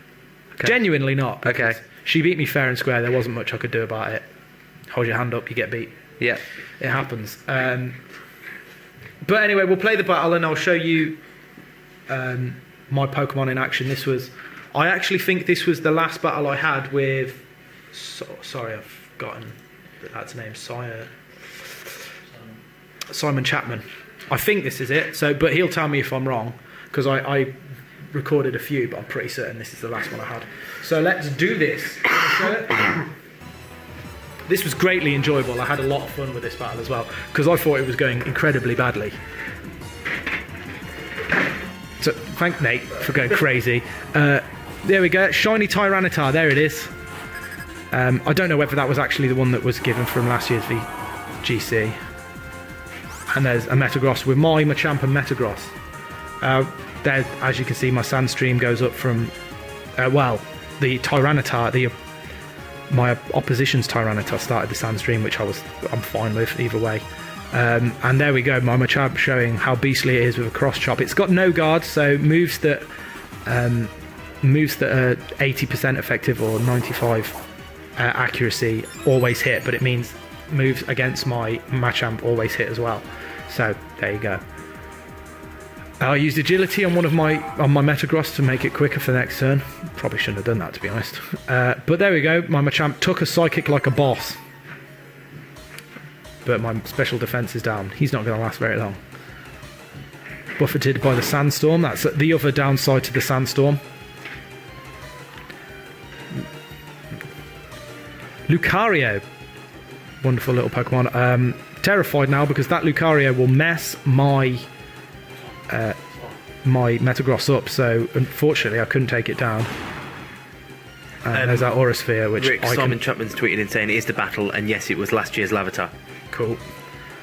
There we go. My Metagross has just been absolute slapped in the face with an Aura Sphere. So I'm going to cross chop. I probably, in retrospect, should have used it on Lucario there. But I wanted to see if I could do a lot of damage to the Steel type Metagross. But it's also got the Psychic type there. And my Machamp goes down. So it is currently me down to 2 Pokemon. Simon down to 3 Pokemon. But there you can see my Excadrill, and out comes my Tyranitar. Sadly not shiny. Never mind. But there's still a Sandstorm out anyway. Lucario's using close combat against my Steel and Ground type. This is not going to be good. Normally, I at that point genuinely thought my Excadrill would just take it and end up with a little bit of health. Not great. Lucario's defense has gone down. So I'm now in a 3-1 situation where my opponent has 3 Pokemon and I only have the 1. I'm not worried too much because I think this Earthquake's going to do a lot of damage. And it did. That's a Lucario down. Handy, because I didn't want to take a fighting move. That would only go badly. Metagross down to not a lot of health. That was very fortunate, to be honest with you. Avoiding that attack helped. Roserade. Uh-oh. You know my Tyranitar's type, so a grass Pokemon's not going to help me here. Magical Leaf. He took it. 80 damage. Not good. I can only take 2 more of them, but I'll do my Earthquake. I need this to do a lot of damage to Roserade. It hasn't done a huge amount, but that Metagross is gone, fortunately. 1 Pokemon left each. This is close. At this point, we were thinking we've got to take risks. We both knew it. I needed to do quite a bit of damage to that Roserade. He figured unless he had a critical hit on his Magical Leaf, it wasn't going to take me down. So he opted to go for the Solar Beam, hope for the best. I got my Stone Edge off because he was charging his power, and fortunately for me, it took him down. Close. That was so close. And that was the final battle, thus putting me on 5 wins for 4, I believe, which was handy. But there we go. I greatly enjoyed that battle. That's cool. And he said his Tyranitar's from last year's Lavatar, was it? Yeah. Oh, wicked. That's so awesome. the shiny Lavatar that was given away. It was awesome. Again, that was probably my favourite battle. I did have the one before that as well. I was going, oh, this is my favourite battle because I won it with my Excadrill. Yeah. As my last Pokemon. Yeah, close battles are more important than anything, I think. If you 4-0 someone, great, but you don't really have... You don't get that tension. Whereas that was... At the end, we were both just like headed the DSs, just watching that Stone Edge go, and it was a case of yes and it was quite cool. Tweet here from Pokemon XY official going, Rick, I love close battles. Close battles is just where it's at. Yeah, it's just where it's at. It was fun. So there we go. Thank you very much for the battle, Simon, and that, as you saw. And so yeah, I enjoyed it. I loved it. You don't underestimate. The battle I had before, my Excadrill pretty much did the same thing, and it was close. So I was like, yes, I'm definitely using that as the battle video. And then this one came along, I was like, definitely using that one as my battle video. Tweeting from Luke and Gengar, do you know what EVs were on Machamp? Didn't think he could take a stab super effective Psychic. I did go special defense here, so that's what it was. He was a pretty much beast because I thought I'd see that happen, but. Yeah. I was going to say, shall I explain about the next video? Yeah, you can do. You guys, I know more about it. Just wanted to say one tweet from Rasmus Roy saying, nice battle, good insight, gave him some ideas. If you are going to... One thing I will say, if you are going to go with that Tyranitar Excadrill combo, think about doing the sand... The speed boost. Sand rush. Yeah. Think about that. that is an excellent point that Excadrill's attack is massive. I think it's base of 135. When I walked into that, my attack was 205 at level 50, which is pretty huge. But I had EV trained it. In attack. In attack. Yeah. If you are going to do it, protect Tyranitar. Give Tyranitar protect. If I'd done that, I feel I would have done a lot Game better. changer. Because it does have it's a high priority move, protect, so you'll probably go first a lot of the time with it, and it'll stop your Excadrill from one-shotting you. But then again, people might see that coming. People might know that you'll be protecting, so focus all the attacks on Excadrill. You just got to make sure Excadrill's quick, which is where the Sand Rush would come in incredibly helpful. So that's cool. That is maybe something I'll think about, having the Sand Rush, not worrying too much about the attack boost, but going for it. Awesome. So our next battle, I'm going to show you another one from the VGC, and this one was one of James's battles. I thought I'd show you one of the ones I actually won on. So this was You won too? Well, I won too, yeah. Only because somebody didn't show up. Yeah, exactly. We thought showing that video might be I thought I'd keep this one. So this was against I can't remember the name of the person who had battled, but they basically didn't get their Pokemon ready in time, so he borrowed his girlfriend's DS, and she happened to have she was very lucky. Some of the Pokemon, pretty much all shinies, I think. Really? All shinies in this Awesome. battle. So yeah, just watch it, and Rick, you can commentate on it. You know what you're doing. Well, I don't know what happened, but let's play it and I'll see what happens. As long as Nate gets his head out of my way, I'm fine. I will do that. Gigantic, beautiful blonde locks. Here we go. I seem to remember James having Chandelure, Wailord, Alakazam, Salamence, Shiny Espeon looks wicked. and Red Gyarados, obviously. Alakazam and Jolteon. Ooh! If Jolteon has Pin Missile or Signal Beam, that's a bug move. That won't be great for Espeon, but I have a feeling you don't. Oh, you tried a Thunder there and Gyarados avoided it. That's unfortunate. Iron Tail, it's not very effective. Defense gone down. Signal Beam from Alakazam. Well done, mate. It is super effective. Didn't take it down. Gyarados' Bite will be super effective against your Alakazam. Oh, that's big. 22 HP. Thunder again. You really... Wow. That spells trouble for Gyarados, the water-flying Pokemon. Down it goes. Fair enough. Jolteon restored HP with its Shell Bell. Cool. Espeon, you Shadow Ball. That's going to mess your Alakazam up. You're not going to enjoy that. Let's see which Pokemon. Salamence. There's your lovely dragon flying type. And Gengar. Look. It did have the shiny thing, but it doesn't look any different, does it? Well, I wouldn't know what you were going to do here. Sucker Punch, that's not going to do a lot of damage. You Shadow Ball. Did you Shadow Ball? I Shadow Ball. From Jolteon? Yeah. Cool. Good move. Well done having Shadow Ball on that. Fire Blast. Oh. Crobat. Don't forget, guys, giving away a Crobat, not shiny, unfortunately.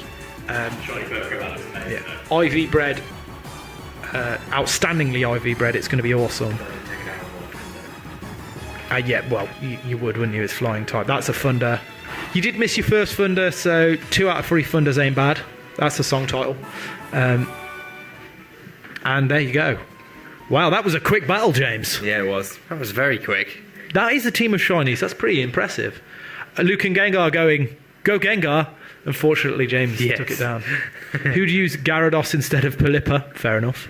I know my friend Liam would use, as he's just finished. The only thing about that battle I'm gutted about is I didn't manage to get my Wailord out. Because he was my next Pokemon, who I took with me.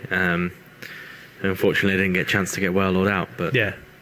He came out, especially my last battle, I think I used Bounce by Wailord about 4 times before he got taken down. We've been tweeted in by Simon Chapman. My Metagross only has 204 special attack at level 94. So at level 50 it would have been about the 100 mark. That's probably why my Machamp took a Psychic from it. Without going down. There we go. Second lowest stat, he says, from his Metagross. Why would you wouldn't go special attack? That Metagross is just beastly. Yeah. It can take a lot of damage. It should take a lot of damage. Cool. So that was James's battle. Wicked. James's win. Is there anything you would have wanted to change, James, for the tournament? The tournament, you know, the Pokemon that kept getting me, and this is more down to me. Yeah. It was Rotom. Oh, And yeah, it's you had because an issue with this. I didn't you? I don't know the different types, because obviously there are different forms of Rotom. Yeah. And I didn't know them. And so someone told me, after I'd lost my first battle against the Rotom, someone said, oh, it's all about the colour. Look at the colour and you can work out what it is. So when the next one came out, I was against a shiny Rotom, but I didn't realise because I was looking at the colour. I told you after that, though, admit. After that, you told Look at me. the appliance. Look at the appliance. But at the time, I was told to look at the colour. It was the wash Rotom. It was the wash meant to be Rotom, and it was red. So I thought, well, it's either fire or fighting. Yeah, it wasn't. No. Shiny Rotom. Cheeky! Rotom was another popular Pokemon, though, wasn't it? Yeah, Rotom was. A lot of bad things from our camp about Rotom. Yeah. People not happy with Rotom. Rotom with levitate ability. While we are talking about the VGC, I feel I should say something about the final of the TCG. Yeah, because that because we've got some time. Yeah, so on the Sunday it was the quarterfinals, semi-finals, and finals of the TCG. I think I've got the quarter-final battle. Have you? Possibly. If we have time, I'll be able to play it. Okay, we might have a video of this. How did you get a video of it? I was sent it, but I didn't realise what it was. Okay, so yeah, basically, I watched one of the quarter-final matches. I think James is going to try and find the video for. Basically, a bit of controversy. Controversy. Anyone who was there will have, or saw it would have seen it as well. Was that the? Yeah, one of the opponents. One of the players played 2 support cards on one turn, which is, and he didn't have a certain card's ability. But yeah, so yeah, playing 2 support cards in one turn. I know that card. Yeah, you do. I'm not going to say what it is. That's why I said, yeah. And now I was like, why wouldn't you just say? And then. So yeah, he played 2 support cards. The game was carrying on, and his opponent called him on it, and they had to call the referee over during the quarterfinals. The referee went through his discard pile, had a look, and indeed he did play 2 support cards. He tried to blag that he didn't. He tried to blag that he played a hypnotoxic laser. But after the thing that interested me is they carried the game on. But after speaking to the winner of that match, who was the other guy, was Sammy, his name is, who he didn't play, the guy who didn't play the 2 support cards, his opponent. I was talking to him, and he said that he did play 2 support cards, and they disqualified him for it, but they did finish the match, which was really strange. This might be that battle that you look. Have you got a video for this? We've got it says Pokemon. You read it. When it comes up. yeah. And it's the quarter-final. Is it a disc. video? Yeah, I think I know which video it is because I was with James Hart when he filmed it. So yeah, you should be able to see this happening. I do remember talking to Luke about it, and him saying that when you get up there and when all the cameras are on you, you do make mistakes like that. Yeah, you're just nervous. I could tell. I don't think it was a genuine cheat tactic or anything like that. No, it was just a complete accident. Yeah. He did try and blag that he played a hypnotoxic laser though instead of a support card afterwards. I think he panicked, which is bound to happen. You're in the quarterfinals and everyone's watching. So yeah, I don't think it was a sneaky tactic or anything, but the ref had to come over and go through his deck, through his discard pile, and his opponent wasn't allowed to touch his discard pile as he went to. He said, "No, don't touch it," and because then obviously. Yeah, so it was really interesting. You got the video ready, Tom? Yeah, let's have a look at this video. I hope this is the right video now. Yeah, here we go. This is it. So this is the quarter-final match. Sammy is on the left, and the other guy, who I'm not sure if his name, is on the right. And you'll see he plays 2 support cards in a moment. I think he was there, actually. And you'll see the ref come over in a minute.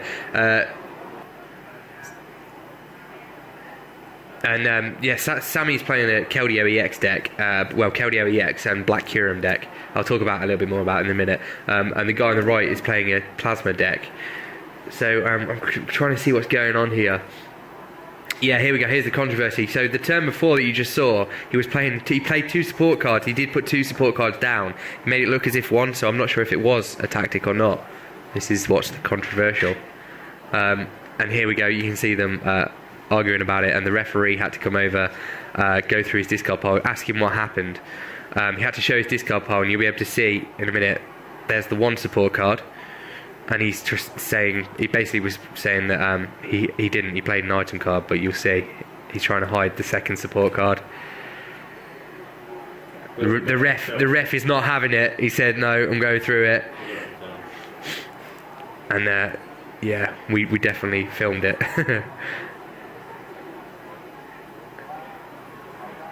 Controversy. Yeah, controversy indeed. He wasn't happy though. Sammy, the guy on the left, really wasn't happy about his opponent trying to get away with that. I spoke to him afterwards, and he was. You do realise that this was probably one of the battles for him to get into Worlds. Yeah. Worlds. So that's it. So it's a lot at stake. He got disqualified for that. Yeah, he got disqualified for it. So got to be careful if you are playing in the tournaments, and even if it's an accident. It's a tough one, but yeah, like your friend Luke Kirkham, he said he's played in quite a few TCG tournaments. So and you do, I suppose, the nerves get the best of you at that point. I could see a lot of people who were nervous about just taking part when it wasn't being filmed. It was just you and your opponent, no one else watching. Yeah. A lot of people were nervous then, very nervous. Yeah.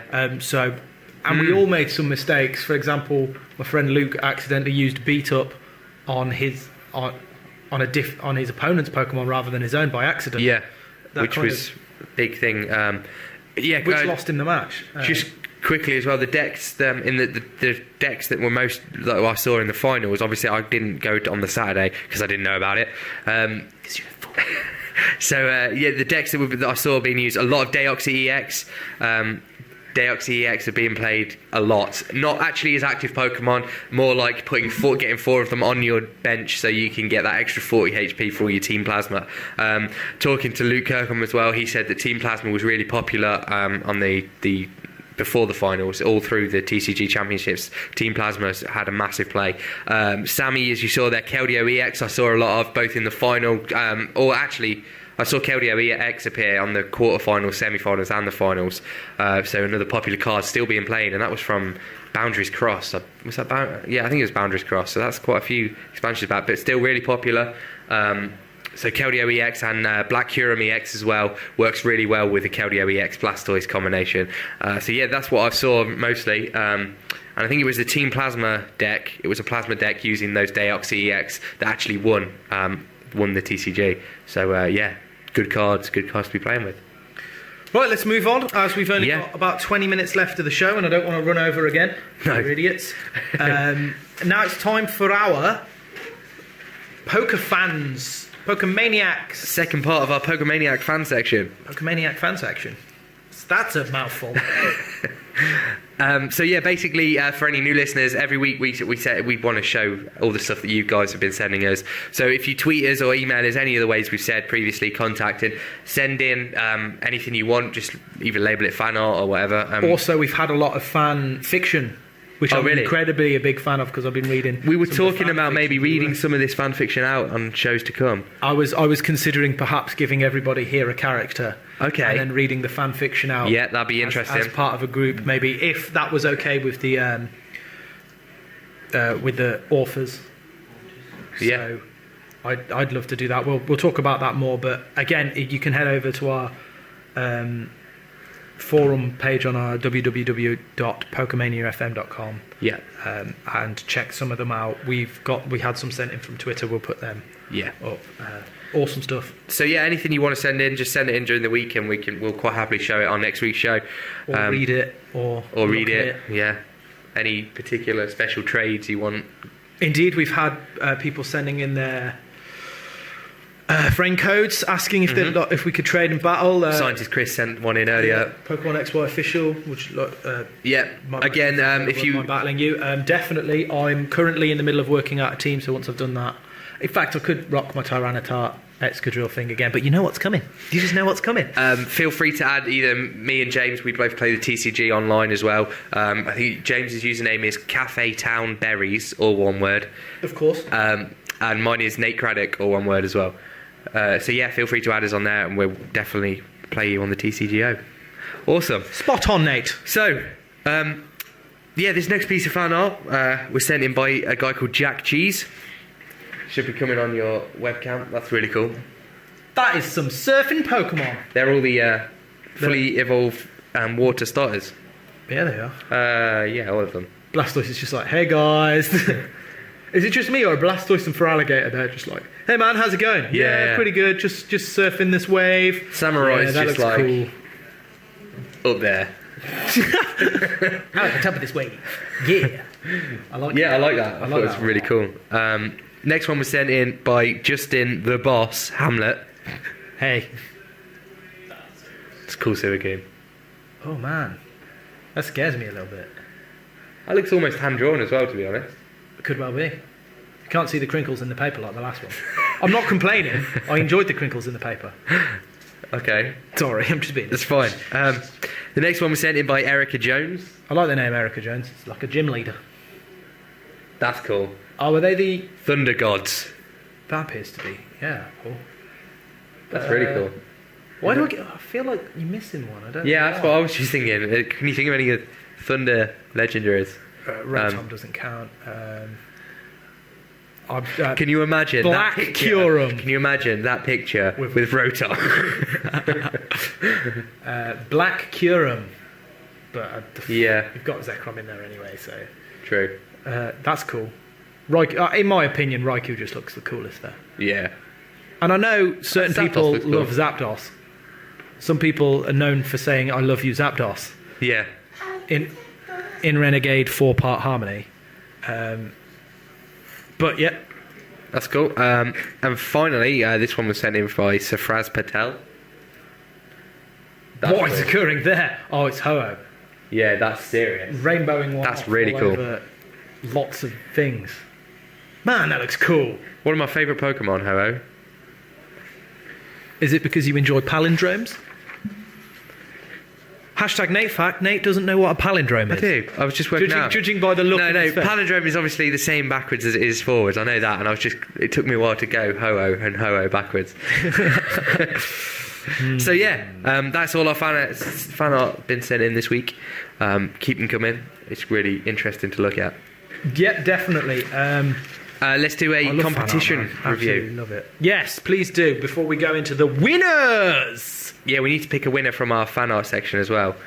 I've also been handed a piece of paper from James, Cool Trainer James, saying, don't forget to mention T-shirts before the show finishes. He spelt a lot of things wrong in that. It's fine. But it's fine. We know what you meant. So apparently I'm going to mention T-shirts, where you can get on our website. Yeah, people were asking about Pokemania t-shirts. They're now available on our website. You can go on and get any of those designs, preferably not the Nate Facts ones. But I like all the others. I like the others. I'm a big fan of the Nate Facts ones. Oh. We've had a Rick fact in. Rick didn't know that metronome was an item. Yeah, that's true. Yeah. There's a few tweets there, Rick, if you want to have a quick look through. Let's have a look.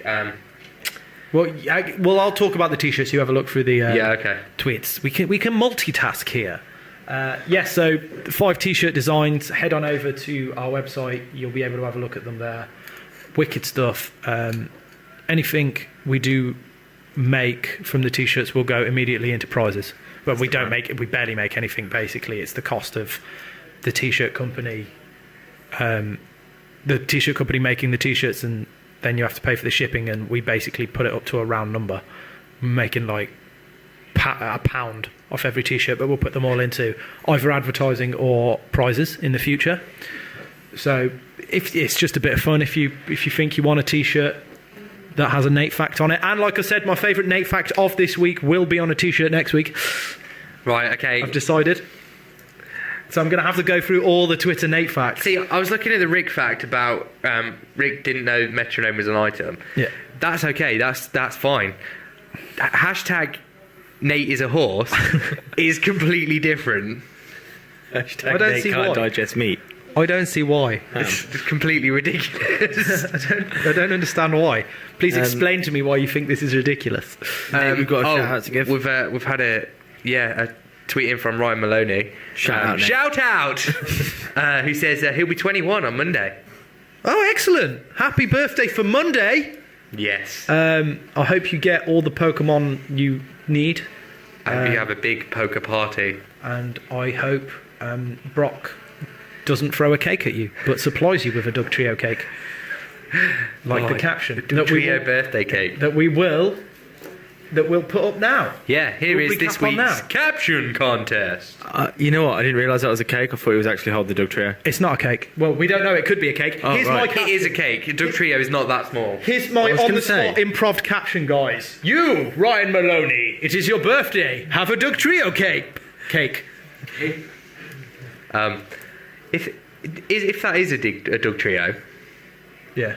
your theory of Diglets running through the earth is kind of shot down there. No, they're going through his hand. Oh, really? Yeah. Right, and then through his feet, and then out through his elbow and back into the earth. Because by the looks of that, and that's- somebody somewhere else is holding a Doug Trio cake in the same kind of. yeah, it kind of says there's not much in the Doug Trio. I don't know why I went. You, Ryan. I didn't do the Brock voice. I should have got Brock's voice. Right. I need to work on it.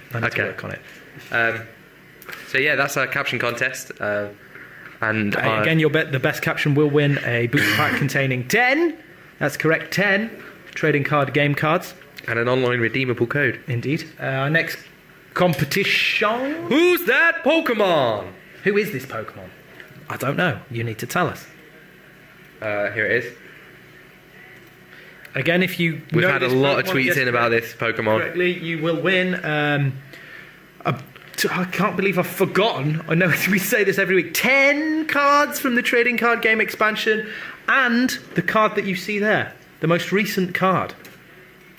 It's a good one. It's a fun one. It is a good one. I do like the its ability. only hint we've given away is that it is a plasma card. And the big hint of the silhouette that it is. Yeah, of course. And our third and new contest. I also believe Kenny Loggins wrote a song about it. There's quite a lot of people online saying they're trying to figure this one out. People find the because we got a lot of feedback on who's that Pokemon being too easy. Yeah. And obviously there's only so much you can do. Yeah. Well, So- it's kind of supposed to be easy. It's not. Yeah. It's not that challenging. We We've want to had give some- away as many. booster packs to everyone as possible. Yeah, we do. So, But we wanted to make this one a little bit Yeah, more difficult 'cause because there's it's going more to last at for 4 stake. weeks as well. there's more at stake. This Pokemon is pretty serious, so we thought let's make it pretty tricky. So far, I've counted a few right answers though. Yep, I've seen a few right answers. So well done, guys. It's yeah. impressive.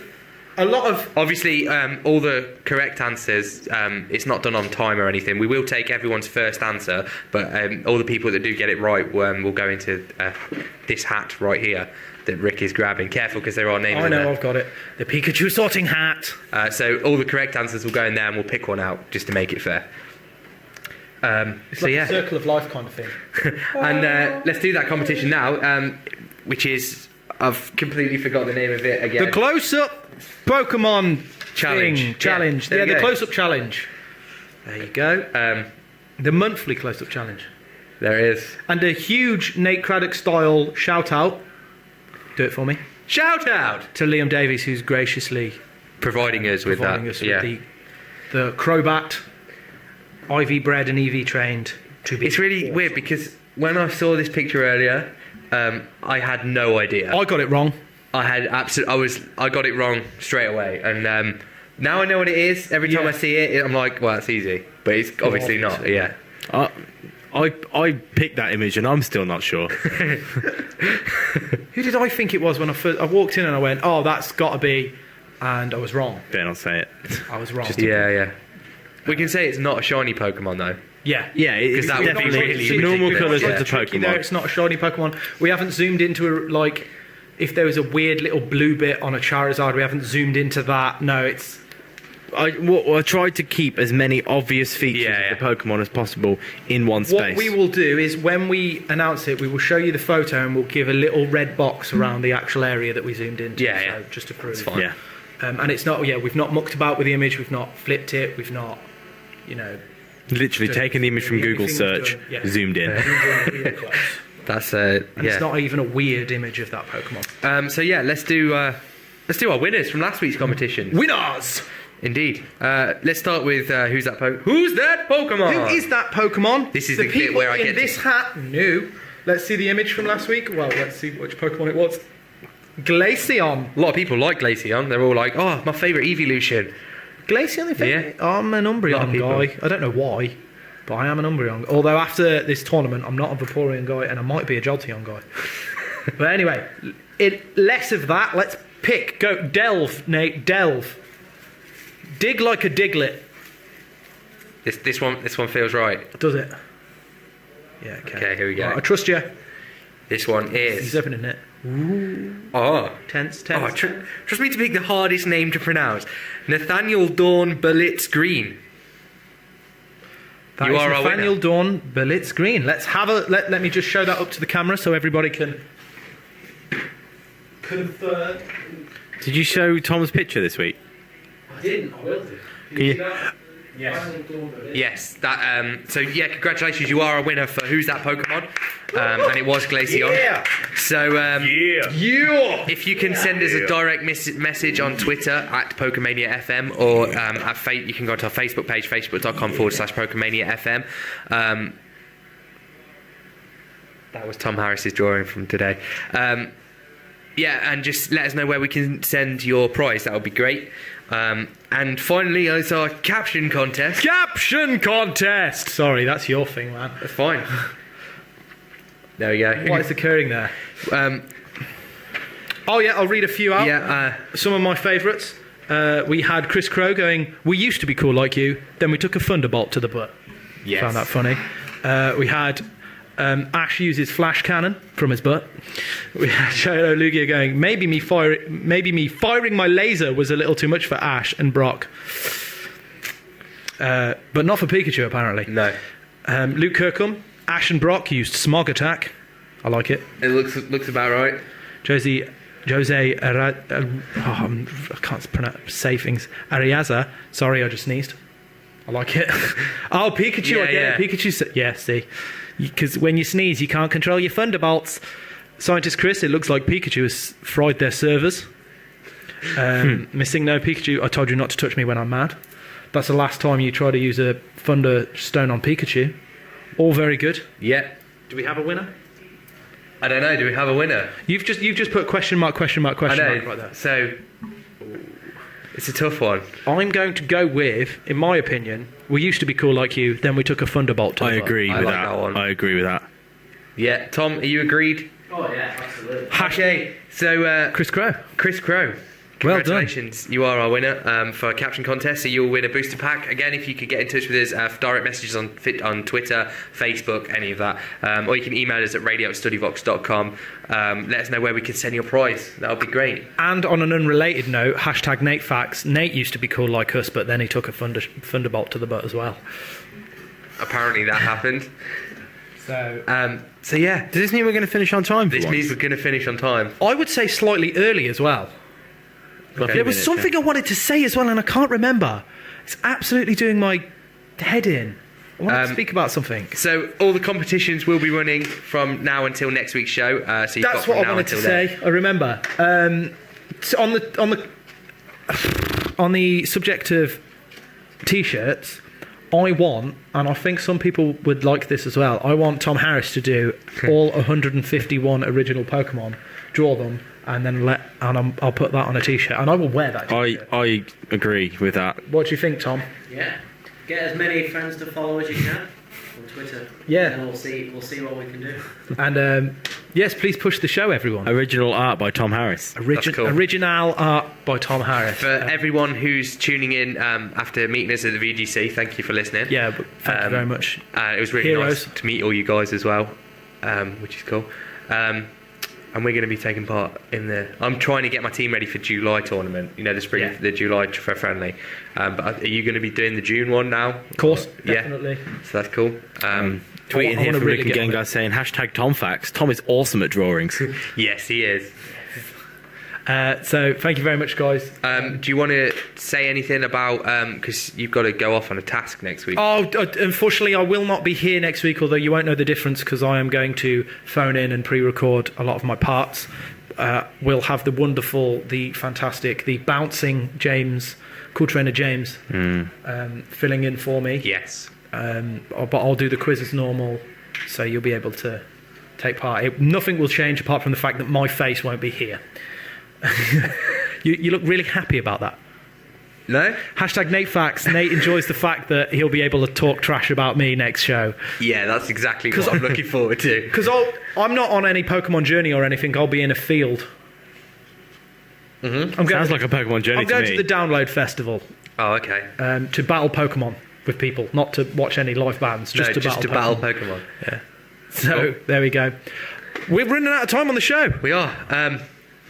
Thank you to everyone who's listening. We'll be back next week. Well, I'll be back next week with James. Get on the YouTube, push all the videos, subscribe to us. That'd be amazing. We love you. Got to catch them all. Yes.